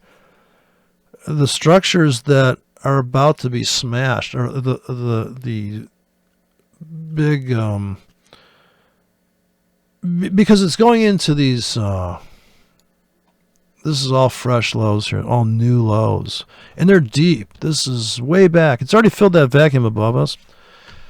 But I'm always focused on how many pips am I going to try to grab there. So if I want the extra mile and I bought a 1K, a 2K, and actually martingaled in, I could write a script where I drop it here and it literally comes in, and I could make that one. That'd be a double click though. Hard coded. Because you can't change the size on those grid drops. It's one size for the whole grid drop. And by here, I'm getting in a 15K. Also, and the problem with this example is it's a little bit too. Like I said, I wouldn't do it like that. I'd have some scalps along the way here, because this 15K here, I'd rather buy closer together on 1Ks down here, because then I can take a few off the table here to the floor on the 4 hour. So it's a different, the guy that wants to trade this has a giant stop, and when it retraces, he's looking for this move, and he's going to dump here at the top of the rack, and he's going to not even make any money on the top. But it's going to take him twice as long or 3 times as long to make that retracement than the goober that sold on a stop here. So you can prove anything right or wrong, and I'm just making examples. You don't have to do it like this. I guess the best trade, well, there's so many good ways to do it. What doesn't work? Say I think they're going to stop hunt this guy, and I want to get in this big bullish move. So why you want to run market and limits and maybe a couple stops or hedges, which is just as bad. But if you run limits and markets and you're flexible in that way, you could have bought that pullback on the daily and go, wow, look at this motherfucker at the end of Asian session. Also, you put in that hedge here too. But why not just go long and just take the risk and go, wow. But then they come back the next day. And this is what blows people's minds, is that this thing wicks up. It just goes berserkoid. And you're going to buy, you're long, you're cashing out. But if you didn't cash out, because here's your target, they rip it all the way back, right? And if you're trying to get in on that other technique where you say, well, what I'm going to do is I'm going to put a trailing buy stop, because I think they're going to stop hunt these guys, but on the daily, no fill. And the real good trades rarely come up with that one technique. So people say, I'm looking for that certain pattern. Yeah. Well, this is one. You got trailing buy limits, never filled, never filled. Trailing buy limit, keep cancel replays. Trailing buy, oh, you got filled again, and they took out the low from 3 days ago. Now you can see that on the 4-hour chart. It looks completely different. And you're buying in a 20 pip window. And if your ratios are set and you have no clue of structure or the next void to fill, you don't even think ahead. You kind of got to think a little bit ahead. I wouldn't get too projecty on any one ticket. That's why I wouldn't trade all my money on one ticket, because now you're asking so much of the market to unfold the way you see it should unfold, which is really asking a lot because it's so chaotic and there's another trader on the corner. Now you look at this view and you say, I like that technique. I don't always get filled. I only want to put 20 pip stops. And now here's a way to, you're entering a vacuum, but it's not the same kind of vacuum as this vacuum is completely different than this mini vac. When they pull it back here and you're going long into the stop hunt of all the bulls, buying every pullback, and you're also buying at the market when it pulls back. You never buy here, even though you're going to tell me winning trade, but that's just me. I don't want to buy that. And so here's a pullback I'd buy at the market, pullback at the market, pullback at the market. Those are premium trades. I'm getting the best price. And if I do buy at the market, I guarantee you every time I buy at the market, I put limits in, but I'm already thinking long anyways. Actually, I'd rather. So the beginning of the week, I traded on pure limits. So I never did any market orders. It seems like every time I trade at the market, I just lose. I mean, I know I'm going to lose one of those tickets. Okay, so for me, it's losing. I only trade at the market when I'm like, holy shit, I got this. So I resist trading at the market, and the go around for me, this is the psychological reason why I use the limits, is because if I got a limit that's pending for 2 hours, 4 hours in Asia, I'm like, I could get filled. So, and I could pick up a few tickets here, and they might be decent trades, and I just grab a little bit here and there. So I'm not too. I mean, I'll take what's happening then, because I know that when London opens and then U.S. opens, it's going to get crazy. And if I already can see, oh yeah, they're going to go after that fucking, or they're going to bid it down, and once it starts to pick up momentum, and there was a lot of, don't forget the people that sold the guy that put a sell stop here and he goes short and then he gets trapped, he gets raped for 40 pips, and he goes, oh shit, it did go down. So, I mean, you can obviously see that, and this is the daily chart, so, wow, right? But if you're running this 20, 30 pip stop all the time, you can't, because they're going to kick you out of some of the most amazing trades. You got to make 150 pip, you make 150 pips with a 40 pip stop, But I can't see that being on one ticket, which means you put that 31K. My girlfriend put the 31K on there, and she's got the account big enough where she can risk 2% on that particular day on that dumb shit pattern. And wow, that didn't work out. Back to the drawing board. Well, I never have to go back to the drawing board, because I can always see if I'm going to risk $100 or $300. I'm like, I just dropped $300 of risk in there. Let her rip. I mean, I guess that relaxing feeling of like, oh, they're going to fill me or they're not going to fill me. And that's why I step into the market. And depending on conditions, and certainly Asia, when it starts to tighten up, now it's getting tight. Now it's 908 now. And the swing trade, we're going to go underwater, above water. It's a big drama. It'll take us like maybe 28 hours to get paid. If you do stem to stern on this stuff, and this being the daily chart, you can imagine the grueling process. Maybe not grueling for some people, but me, I can't take it. I'm like, I can't watch my equity. So say I got in the buy limit strategy here. We have shallow buy limits looking to get in with, we have to run an array of 20, 30, 40 pip stops. You have to commit to some kind of fixed risk. So you put in your buy limit, you get filled. Oh, they fill you deep. Oh, they fill you. Maybe you stopped out those 20 pip stoppers, right? But, and you bought at the market too. So, but if you buy at the market and then put the limit in, no fill. You buy at the market, they punch it up, and maybe that's enough money for you. It's coming up into these lows from the dailies. Now, you can trade top and bottom of those dailies. But to me, it's about this ripping price pulse. Now, that's the beginning of the month. Then we bid down.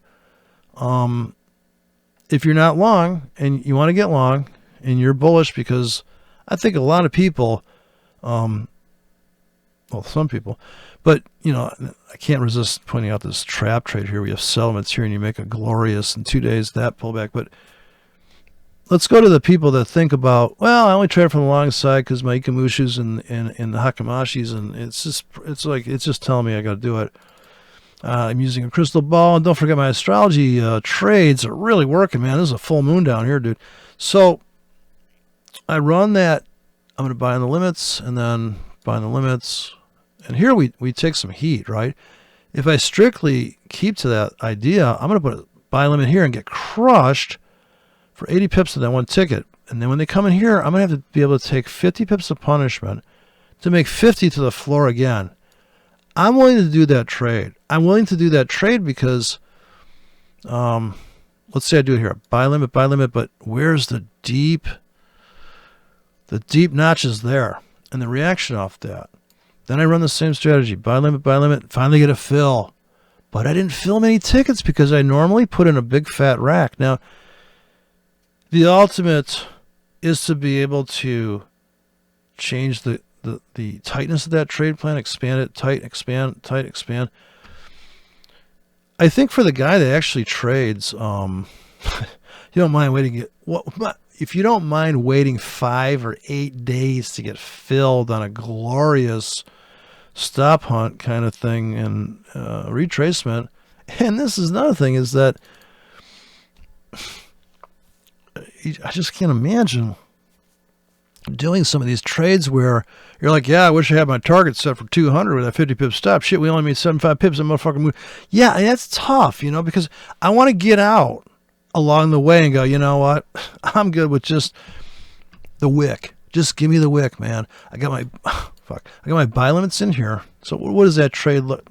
To me, this is the ultimate. Of course, it looks some different on the 4-hour chart, but nice thing about the daily is I know what the trade looks like here. I'm sure there's a double bottom here on the 15 here. So it's like if I got buy limits in here and I got deep buy limits, and this is that same pattern. Like in the 4-hour, that's one of those wedges. There's probably like a trailing perfect never. Man, when they come down here, and I probably got buy limits here, and I've already been probably buy limited in here and made a few pips. That's how I would trade the daily.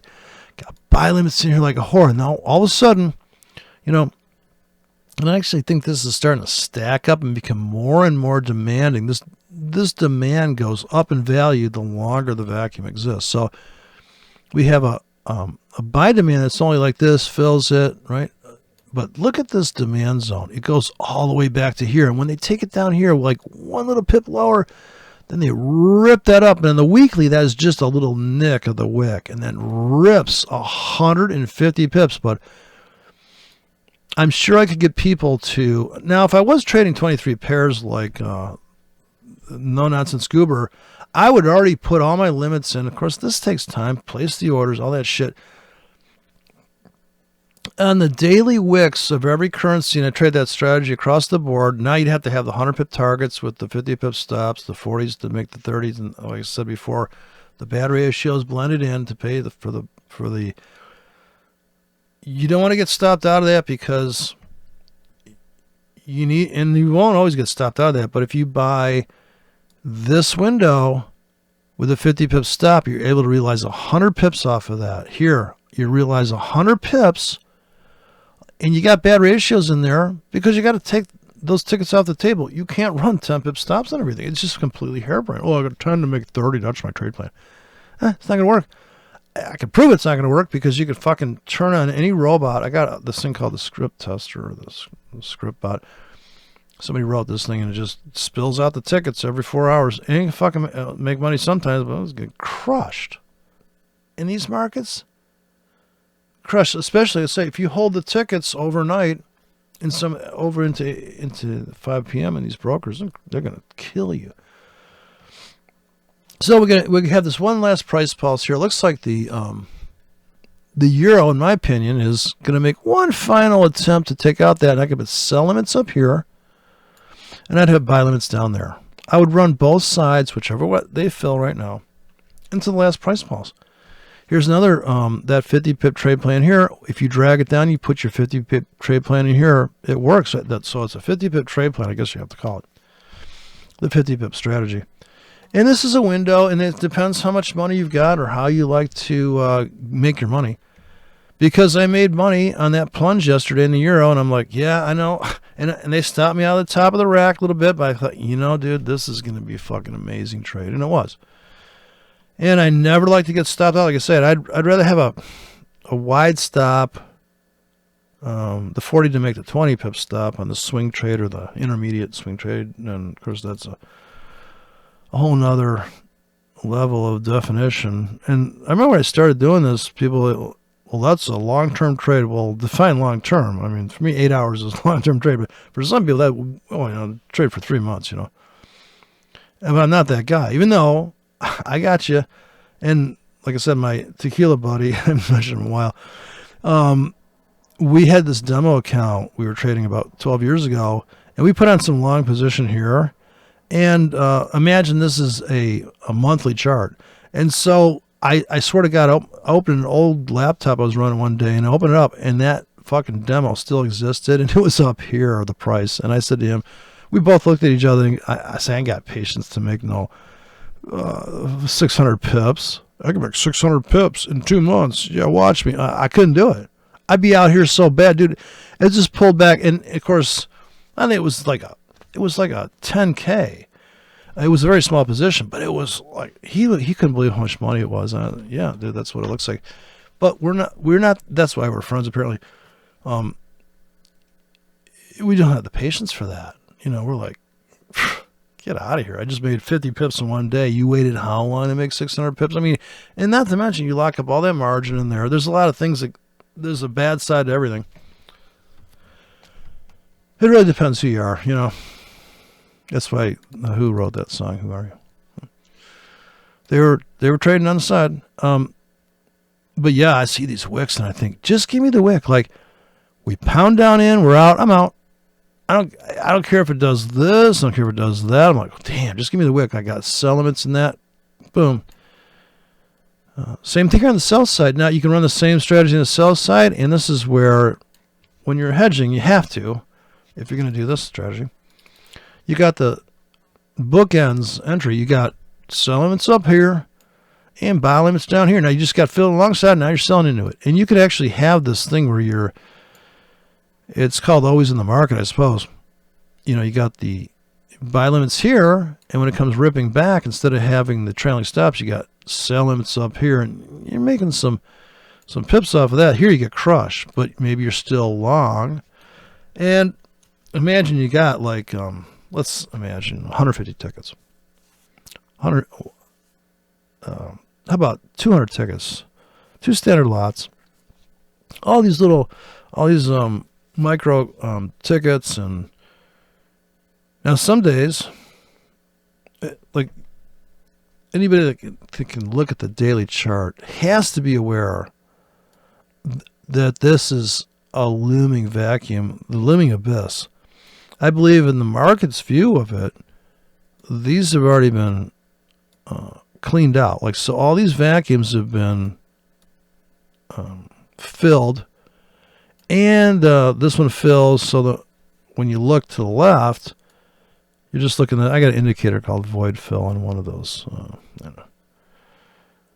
I don't have a master list of indicators to really do the, like, there it is, but I call it void fill. It's out there somewhere. And it just draws a line straight back. It ignores this stuff because that's already been that's been auctioned. So this is the looming abyss. This is a brutalizer, and man, do they brutalize that. In 2 days, 3 days, they take out 2 months of price. Wow. And like I said before, if you built a winning hedge, you sell, buy, sell, buy, sell, and when it gets all choppy there, and then there's the breakdown, and I could, on the dailies, it's very low noise, so we can see the top become a bottom in price time here, and I suppose this correlates to people's moving averages rolling over and everything, trend lines breaking, all that stuff. So I can do a trend line analysis here. Let me just do only because it's the only kind of trend stuff I would ever think about doing is trend lines, because they're just so easy to see. So if you start here, draw a trend line. You're like, okay, I got it. they break the trend line here, you could sell at the break, and you could say, well, it doesn't work because I sold there, and look at, yeah, I got you, because I didn't draw the trend line like this, because if I draw it like that, you're so late to the entry, but those people are going to make the argument, well, see, it broke, it came back, I got in here. All right, but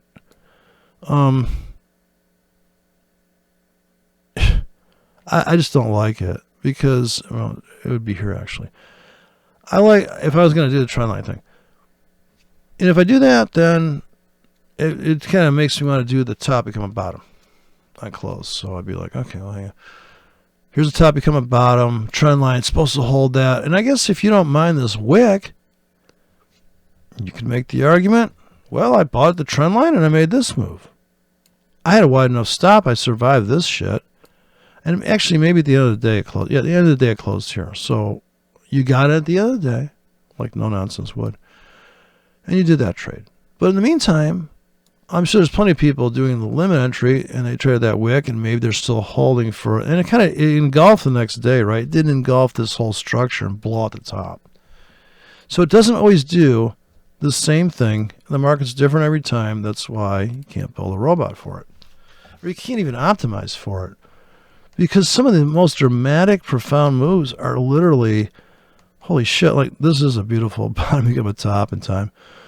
And if you do like the Gann fan, somebody asked me if it was a Gann fan once, because if you keep dragging this out, and you can see it keeps rolling over, and I drew over a trend line and kept it. See, there's a bottom become a top right there, and you could just spiral it out. Actually, you should start, anchor point would be down here.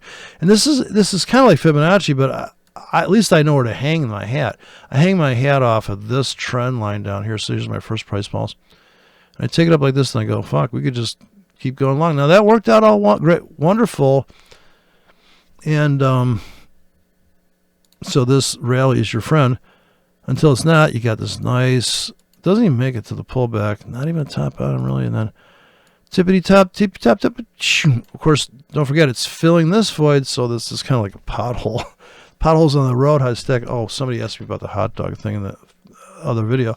Well, what it is, here in the United States, you're allowed to have a hot dog. I guess it's 16 cents cheaper. I don't know. That was about nothing sexual there, but I didn't know if you thought it was something. Here's a 10 pip window, and that's a glorious giant winner. Now, that's pretty subtle entry, isn't it? I mean, you're looking at this chart, and that's why I would be looking at, this is going to be the scalp window, maybe Friday. We pop up here, but I would probably go, I make a decision right now. So let's go to the charts, and let's drop some, well, we're going to go to a demo and drop some scripts. I'll show you what it would look like to drop those things, because, and we just don't know. Okay, when you put the limits out in front, the expirations what keep you from getting filled. If they last 8 hours, in this scenario here, if I keep dropping them in front, well, some of these aren't going to fill. Because if I go to the 4-hour chart, I can tell you that if I dropped every 4 hours, I waited 4 hours to drop a rack.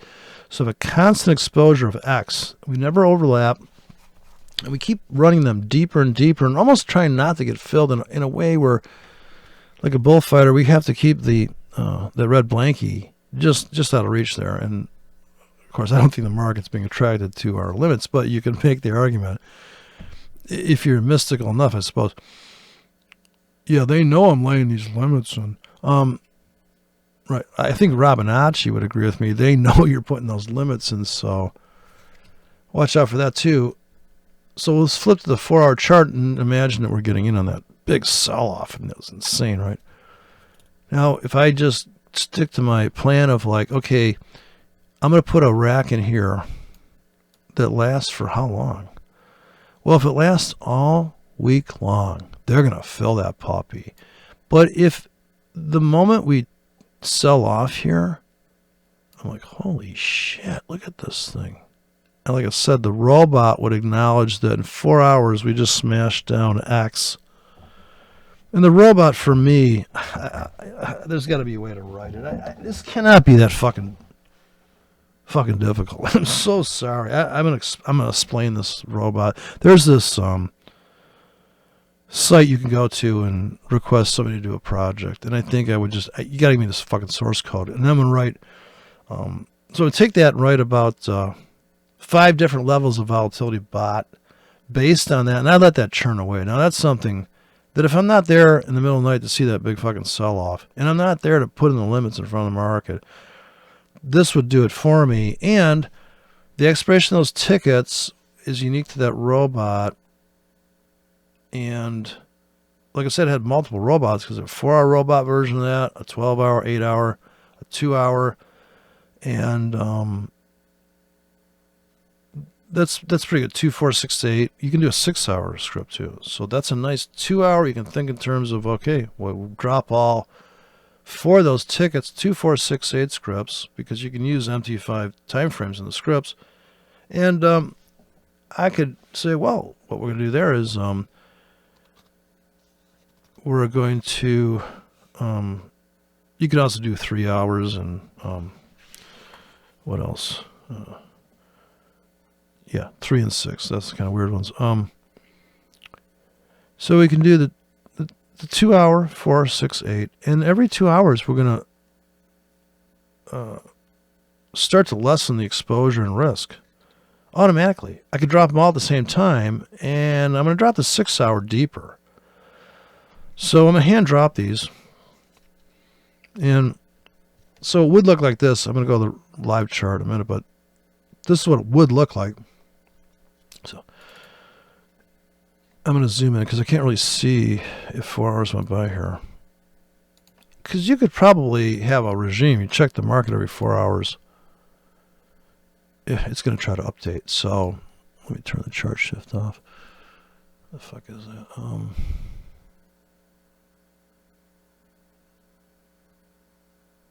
Okay. Well, stop it from updating there. I never do this, but the market's open, so it's going to keep trying to move. This fixes it, so you just live in the past.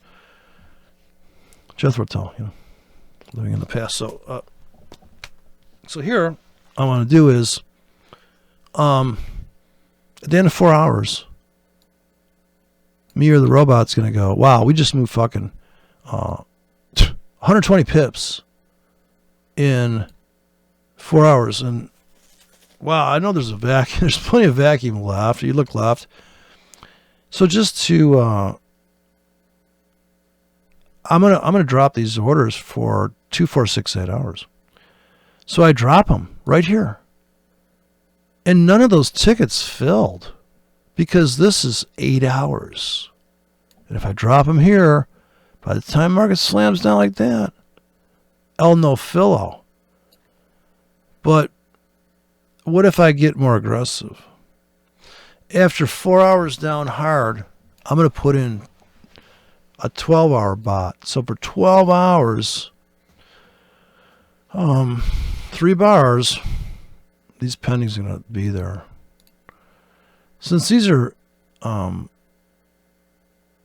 not big moves, it doesn't trigger any robot unless I wrote a robot. So here's what I guess this is my virtual prop house, I call it. You have robots that exploit the market's going sideways, and maybe these are breakout bots. But when the market's down really hard it's down lightly in 4 hours. For the next 12 hours, it launches a grid out in front. But when it heats up and it goes deeper, now that 12-hour grid, and you get a complete measured move here, another 30 pips down, it's going to buy that and gobble it up. Now, it's not going to, the limit bot or your limit strategy shouldn't be running then. The only problem with that, telling a robot to do that, I can already see what he's going to do, like a fucking idiot. He's going to come in like a politician. Oh, so what you're saying, lock everything down? What about my little chihuahua? Yes. Well, dude, it's alive. Come on. It's at risk. Oh, I got you there. We do everything. Yeah, that's what Frank fucking Dodd-Frank was about. No hedging. Yeah, for hedge funds, dumb fuck, not for some retail goober. What the fuck? I mean, you destroyed a whole industry and a fucking lobbyist. It's so corrupt there. I mean, in other words, the exchanges. I mean, you buy a seat on the exchange for what the fuck? You get first dibs on price. You're paying to be an inside trader. I mean, of course. But you got to know how to do it. You can't be Steve Bannon. You can't be a goober. You can see people step into topics that they don't. It's like a guy talking about a car. You're like, dude, I'm like a fucking car guru. You have no idea what's going on there. I mean, there's so much shit affecting it. Well, I just did. Yeah, I know, but you see stuff fail. You see stuff happen, and you go, yeah, here's a guy in the news talking about, like, they just have a victim. See, and I'm super right, but I watch people talk. I'm a victim. Dude, you know they're butt fucking you all day long on those fucking machines. You're a victim because you won't step up and go, stop that shit. So you're being a wimptard Republican. They're not helping. You got to be a hardcore Marxist. These people are fucking marching and burning shit down. That's balls. But it's illegal. I got you there. But I'm saying the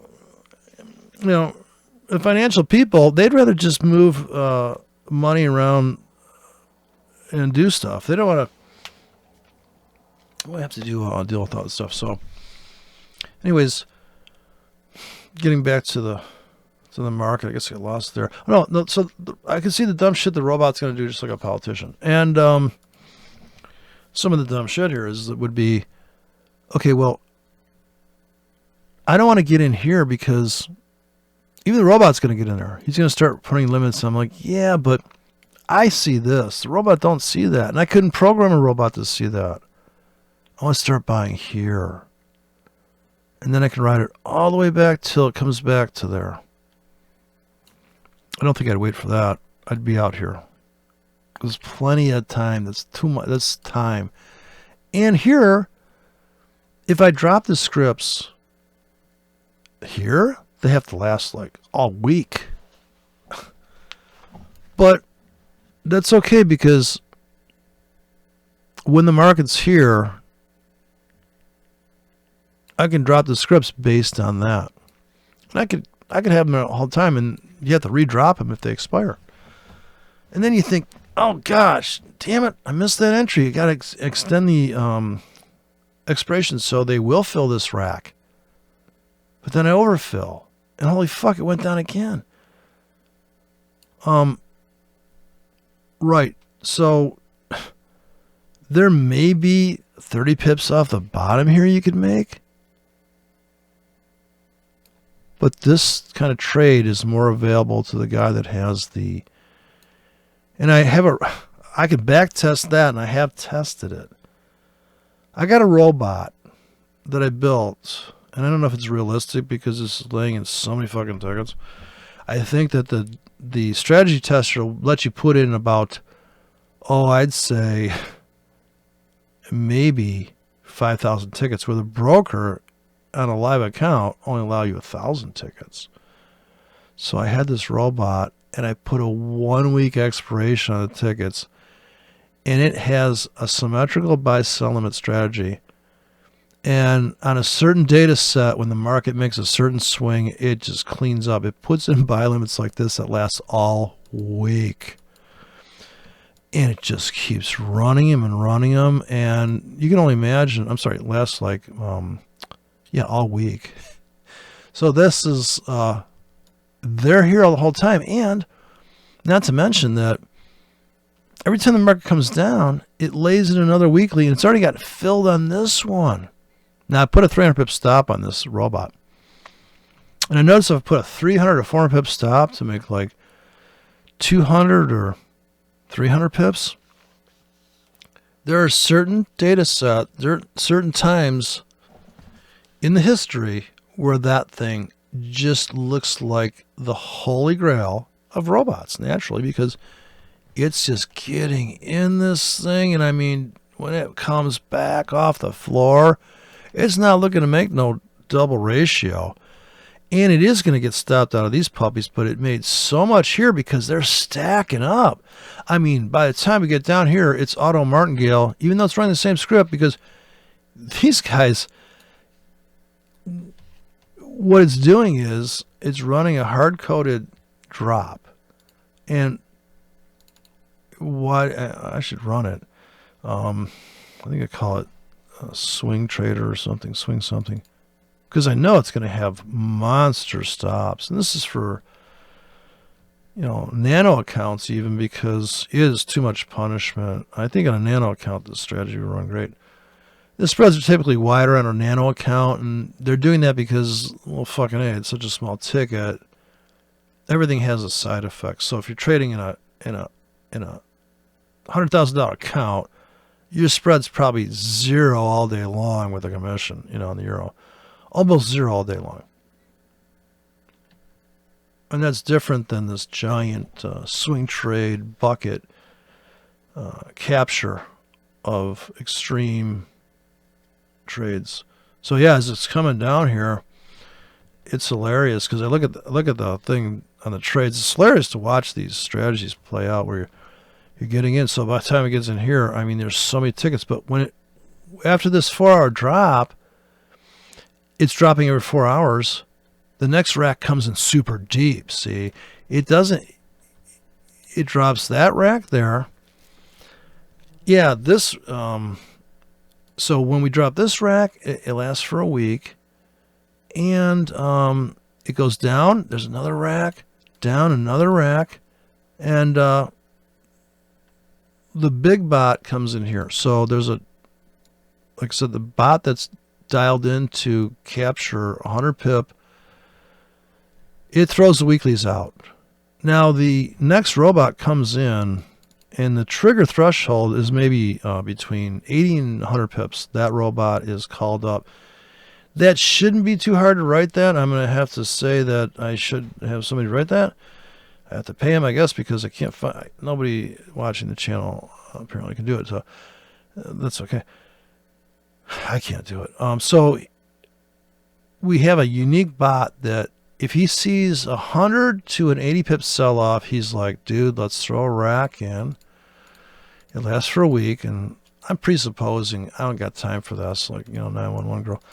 And so it lays that rack in, and then there's a robot that's calibrated to, when it sees 50 to 40 pip sell-off, it does the same thing, but now it's going to put in a shallower rack.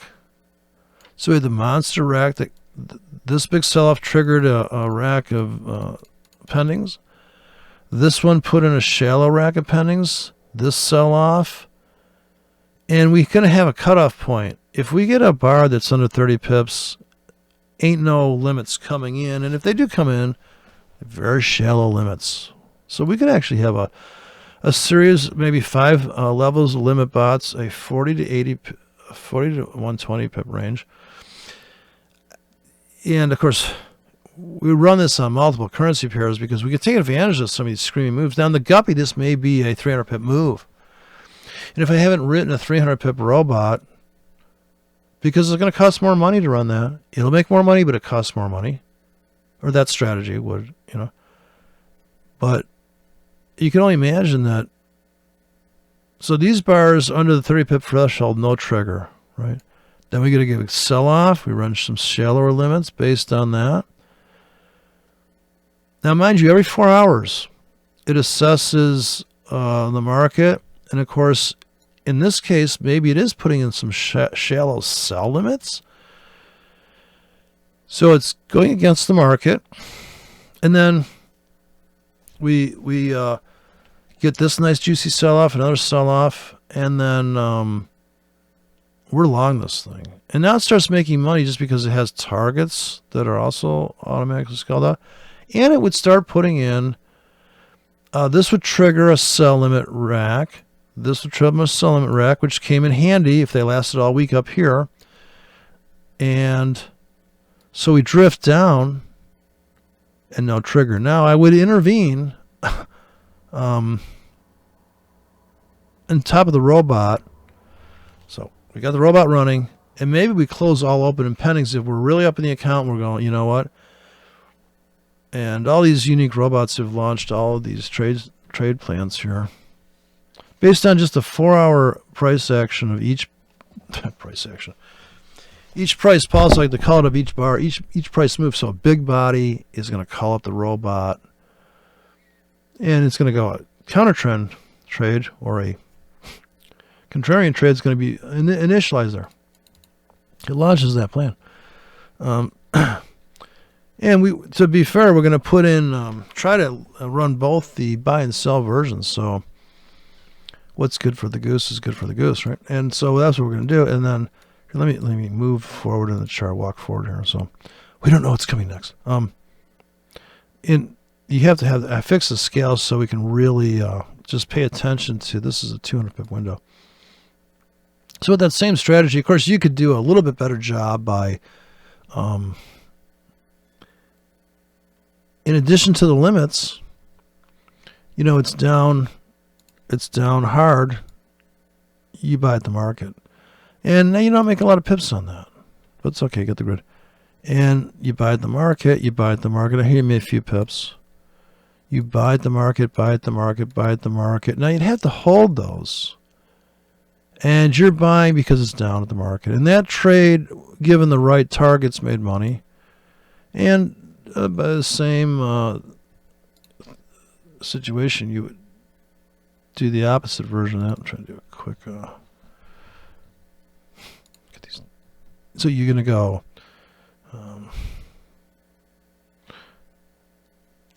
what I see on these charts now, this is the 4 hours that we're filling this vacuum. So in the opposite direction, I have sell limits placed on that. Now the robot isn't doing that trade. I'm doing that. The robot would be triggered by this big price pulse up and then it throws limits in, which is better in a way because they're in front of the market. Whereas if I lay sell limits in here, which I don't think I would too aggressively because I feel like I'd already be long here because I got long on that.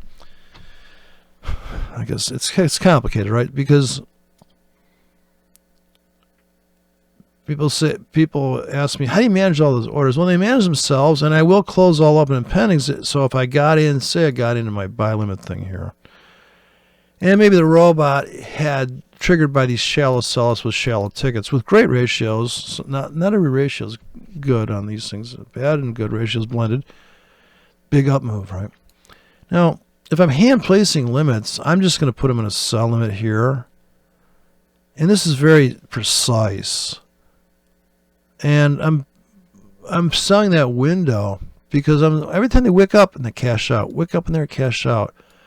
Here in no fill, we're done filling those if those pennies lasted like all week. But I like the idea of a robot doing a little trading for me. Not the whole thing though. He's in a trading assistant because big up thing, he puts the sell limits in no fill, right? Yeah.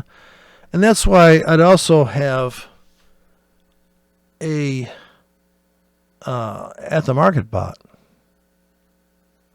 Big price pulse down, he buys, big price up, he sells. In addition, there's sell limits here that never get filled. But it would be cool to have all three strategies running. So after 4 hours goes by, small bar, okay, no trade for the limit bots. They need a 20 pip sell off to start to put on that trade.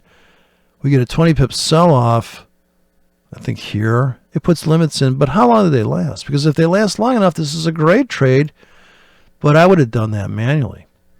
And I think you would make more money trading precision drops manually because I could put in orders that really are logical, where it's really more of a shotgunning out in front of the market, you know, with, like I said, I wouldn't run pure robots, but it's a great way to get you into a trade, and you could be up and out of some of these things if your spread's tight enough. Here it's half a pip in the commissions. Here is what do we got here? The commissions is like a little high. It's like I think it's half a pip or slightly larger than half a pip. So you're like 1 pip spread here, and that's okay because it's 10% of the cost of a 10 pip window and 4-hour chart. But yeah, it's crazy, you know, isn't it crazy? When you really pick through this thing. But I say, I guess, rehearsing the market as a strategy tester. Like I said, this would, a goober would make so much money just putting a sell stop here. He gets a rally. Is in a downtrend for him. Certainly on the 1 hour chart. He's going to say, "Oh, moving average is down. I sell this." God, I love that strategy. It's all fun and games till it gets down here and you sell here. Now here's where a typical robot that's Trendbot's been built. He sells here, and he just gets clobbered. And he gets clobbered here because maybe he does sell here, but stopped out, sells, stopped out. They keep on.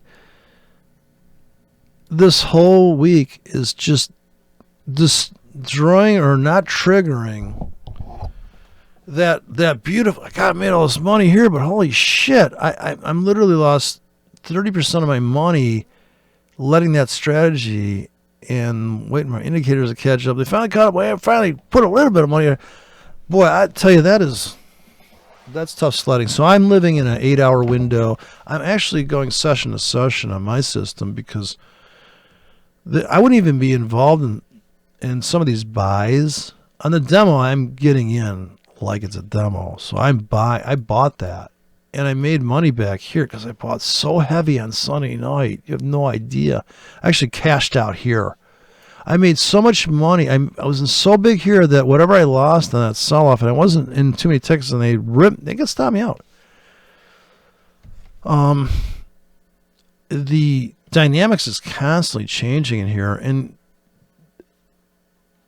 these trading to make the 20, the 30, the 40 pips, that's doable. Trying to make 100 pips a day, I mean, fuck, you are going to have to go scanning 23 currency pairs and looking for a great setup, that you're going to need that. So let's go real time here, and I'm getting killed in this yen trade, but like I said, I don't care. This is a giant swing trade I'm testing out, but I'm still in $1 million position. Haven't been stopped at. We got to wait till tomorrow, really, to get paid. Even if we do, the dollar yen could keep dropping. So don't forget, you got to scalp if you want to trade around a position that's really, really big, and you want to survive a move like that. Because you're looking at the big picture saying, "Oh, this could make 300 pips." Yeah, you probably have to make your 20 and 30, 40 pips to pay the rent. In the meantime, and if you're not in the market at all, and you wait to the end of each day, then, and so the argument for no nonsense is that you're not going to blow up your account. You're kind of under trading the market, in my opinion, but you're not going to blow up the account. But aggression is you have to have a valve on the aggression knob. You can't go full retard all the time. But you know the time and place, and you can just kind of sense it as we come into 9. Well, so there, Asia's open. And I'm going to go to the, we got to get this zoomed out, and then we're going to go to the live chart. Switch on I got to go to the other account that lets me put drops in. But let's take a look at the stupid ass yen. A sell-off that only, gosh, I mean, the market caves in, so maybe 1-2 days out of the month, it's a bone-crushing move, and you know that coming, and there's guys waiting for that moment. That's the winning strategy for them. They're waiting for that one key moment when the whole world just implodes. So we got the dollar yen here. Now, this is what I did is I got 50 pips stuff to make 100. I still got my targets up here at 100 pips. So if you see that looks like, I bought like a whore here. And they stopped me out. So I loaded the wagon, and down here was the, what do we got? The deep ass vacuum. And I did not scalp out. So I'm holding this beast. So on my real account, what I do is I'm out of that trade. Like, I'm not holding these giant monster moves. They're just not going to happen. So, for instance, like a move like this, say this thing here. This thing comes crushing down. Now, you could see that if you had sold above that and held it, that was winning. But if you're front running the market, those orders expire, then they go one notch lower. Like I said, that I just trade that wick. And once again here, I'm always trading. I'm making money during this phase. So when you try to do all these pips back, this is a 5 pip handle, by the way. So this is a 5 pip window. Right now, I got if my real money, I have buy limits pending here. And what I'm looking for is the market to come down and come out. That's it. I'm just going to trade that retracement there. This is the one that I really loaded the wagon on, and I actually made money because I'm trading my newer lows wick strategy. Buy those new lows, and then I'm like, holy shit, this thing is about to go berserkoid into there, and it did. And so I cashed out, and I was done. I'm like, you know what? I'm done. That it went higher, so I put in light amount of sell limits there. That's actually the better trade in a sense. I sold into it, and I'm like, holy shit, look at that. Man, and this is psychotic because this is about on the dollar yen, that's about a 3-year high or something. It might be a 5-year high. I can't remember. If you go to the weekly chart, okay, so it took out this high from, oh gosh, like 6 months ago? 3 months ago? Wow, they nicked that wick up there, and look at it rip back. Now, I'm sure some guy was like, yeah, when it comes up here, we be selling. No shit. Rips back. I'm sure he's out. It's come back, got top bottom. It's a buy all over again, right? Now, this doesn't look like much on the weekly, but in one day, actually in 3 days, we have just crushed it. Look at this clean weekly sell-off. Boom, boom, boom. I mean, just look at that perfect momentum. That's the closing prices on top of candles. And you can see the candles. If you see a day like, I was going to say, inside of here, I'm sure that, so my sell limits are here, or there's a demand zone there. They fill it, they pull it back. Now that trailing buy limit, wow. Now when the chart's zoomed out like this, I think I can almost trade this on the weekly. Oh, yeah, waited all week for this fucking entry here. I got a doji, got these dojis stacking up, something's got to give. And this is the kick out. People are like, yeah, I know it's a doji, but they trapped you. This is 100 pips from here to here. You get in here and you're like, oh boy, we're about to start clobbering this. Long time for these trades to play out. We're going to start clobbering that thing. Yeah, look at that thing. Bam. Once again, perfect 3-week pullback. Kind of filling that. And here I must say I would get stopped out. I'd be buying into that. And then we got that pummeling move. But then it's over, As far as this, this is tough sledding for people because they can't deal with the fact that the market for 5 weeks has just been dicking around in 120 pip range, and they're like, I'm just getting clobbered. I mean, I made so much money here. What the fuck? And when is this drama coming back to town? It's not. It's a 80-20 rule, and it's just as obvious as can be, especially if you zoom out here. Oh, yeah, there's got to be a hotkey for that. You look at the weekly here, and this here, if you didn't trade that, and there was a way to trade that, but I built my robot on this. What are you talking about? Jeez, COVID moves. Look at this drift down. Now, that's a range trader's dream, in my opinion. I don't really see a trend here on this this drifty action. I'm seeing just wonderful range trades. Yeah, I guess you could sell here and hold it for 500 pips over half a year, but I'm not going to do that.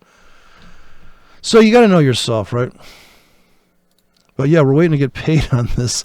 It looks like a good trade here. It depends what time frame you're on. That's going to matter. So yeah, that's that. I hope that helps. I don't know. It's not easy. I mean, whatever trade, to me, a trade plan is saying, like I got like I'd say I have about 50 trade plans. I'd say I got 20 market orders, and those are trade plans. So if I buy with a 15 pip stop and all that stuff, so on here, what would I do here? I'm gonna say this is the euro dollar. Let's sell it tonight, and for 1 hour. Now I'm gonna go through here. I'm gonna put this on my favorites list. I'm just going to trade this exclusively. I'm risking $6 to make $6, which is 60 to make. If I put 10 of those in, I'm going to risk for 2 hours. Now, to me, this is kind of like a easy trade. I got to turn the fucking here. This fucking robot's turned off. Why didn't I see that fell? Oh, it's not a live account apparently, invalid account. Okay. Oh, let me do it on here then. Let me just cash out of this thing. I don't give a fuck. Let me take a few tickets off the table here. So I'm going to go to my navigator. And what I'll do is I'll start cashing out and I'll stop it. So it'll just start cashing out, and then I'll just kill the script.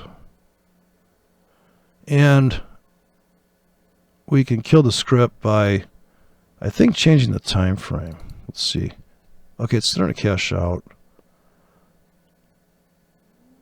It's taking profits on some tickets. Okay, so I guess I just have to close the platform. That's the only way to do it. So only way to stop the machine is to kill the chart, I guess. Here. Oh, shit. Well, yeah, I gotta close this. Shut it down. So I'm gonna crash it because I don't want to get out of the whole position. I just want to free up enough so we can run the scripts. Well, we can make money there too. Okay, so if anything goes wrong with your robots, your script, close down the platform. And this way you'll be able to stop that cash out process. So we stopped cashing out. Now let me go back to the holy shit. Gotta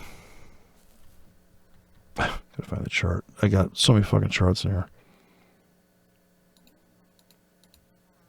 What happened to my hairs? Okay, so we're gonna do the weekly chart. Now it cashed out a few K there. Now I'm gonna come back and I'll say, imagine I did cash out. I'll go to 1 hour chart. I'm gonna zoom out, and this is the script I'm gonna run. I'm gonna fix the scale so I can just worry about the pips I'm gonna make. The top of the chart don't matter to me. And I'm gonna, on the favorites list, I'm gonna pick out, okay, here's maybe I do have that 40 pip stop in here I was talking about. A 40 pip area entry. I might have it in here, might not. Here's 15 pips. That's pretty big. So here's a 30 pip stop to make 60 pips, roughly 18 to make $36. And I just put it to the favorites list. And now I'm looking to buy, that's a 5 pip, 10 pip handles with 5 pip dotted line. And this is not a scalp. Oh, this is a NASDAQ script. We don't want that. But this is not a scalp. This is a big swing trade. Lasts for 8 hours, by the way. And I'm going to drop it right here, right up against current price. Now, look how deep that is. Now, I'm going to drop that over and over again. And I'm going to intermingle them. And it's going to martingale in because it's logarithmic near the end. So when it says log on there, it means logarithmic, which means it's going to put in. Unfortunately, I got the other tickets in here, so you can't really see how it stacks up. But I could, if I lay them end to end, and that might be 12 hours down there, you can see that script, if I had laid it over here, how that would work out. And it's literally $18 to make $36, presupposing we do not blow out the 30 pip stop and we make the 60. And you can edit these any way you want. And you can just change the size of that ticket. You just open it up. It says right at the top, here's a stop, here's a take profit. Now, the spacing is 1 pip apart here, and then it's 2 pips apart, and then I made it 3 pips apart. I made it 4 pips apart. So it adds a pip every time. And where you drop it, so it's probably a 5K, and the tip of your mouse is the first ticket. So that's that. Anyways, I hope that helps. It's not easy. It's a lot of work, and trading the market's a lot of work. Babysitting the market's work, but it's like a real job. The S&P is getting choppy. It looks like it's the distribution phase here. NASDAQ, oof. But everything's just kind of choppy-woppy. I haven't looked at it. There's another big sell window here, and that's the monthly, and that's crude oil. But look on the daily. Look at all the those. That's the 4-hour. Look at all those kind of trades. But you see what I mean. You see what I'm saying. Anyways, so I'm gonna go back to my really bad movies with hot women in them, cheap ass movies with. It was good casting, I say.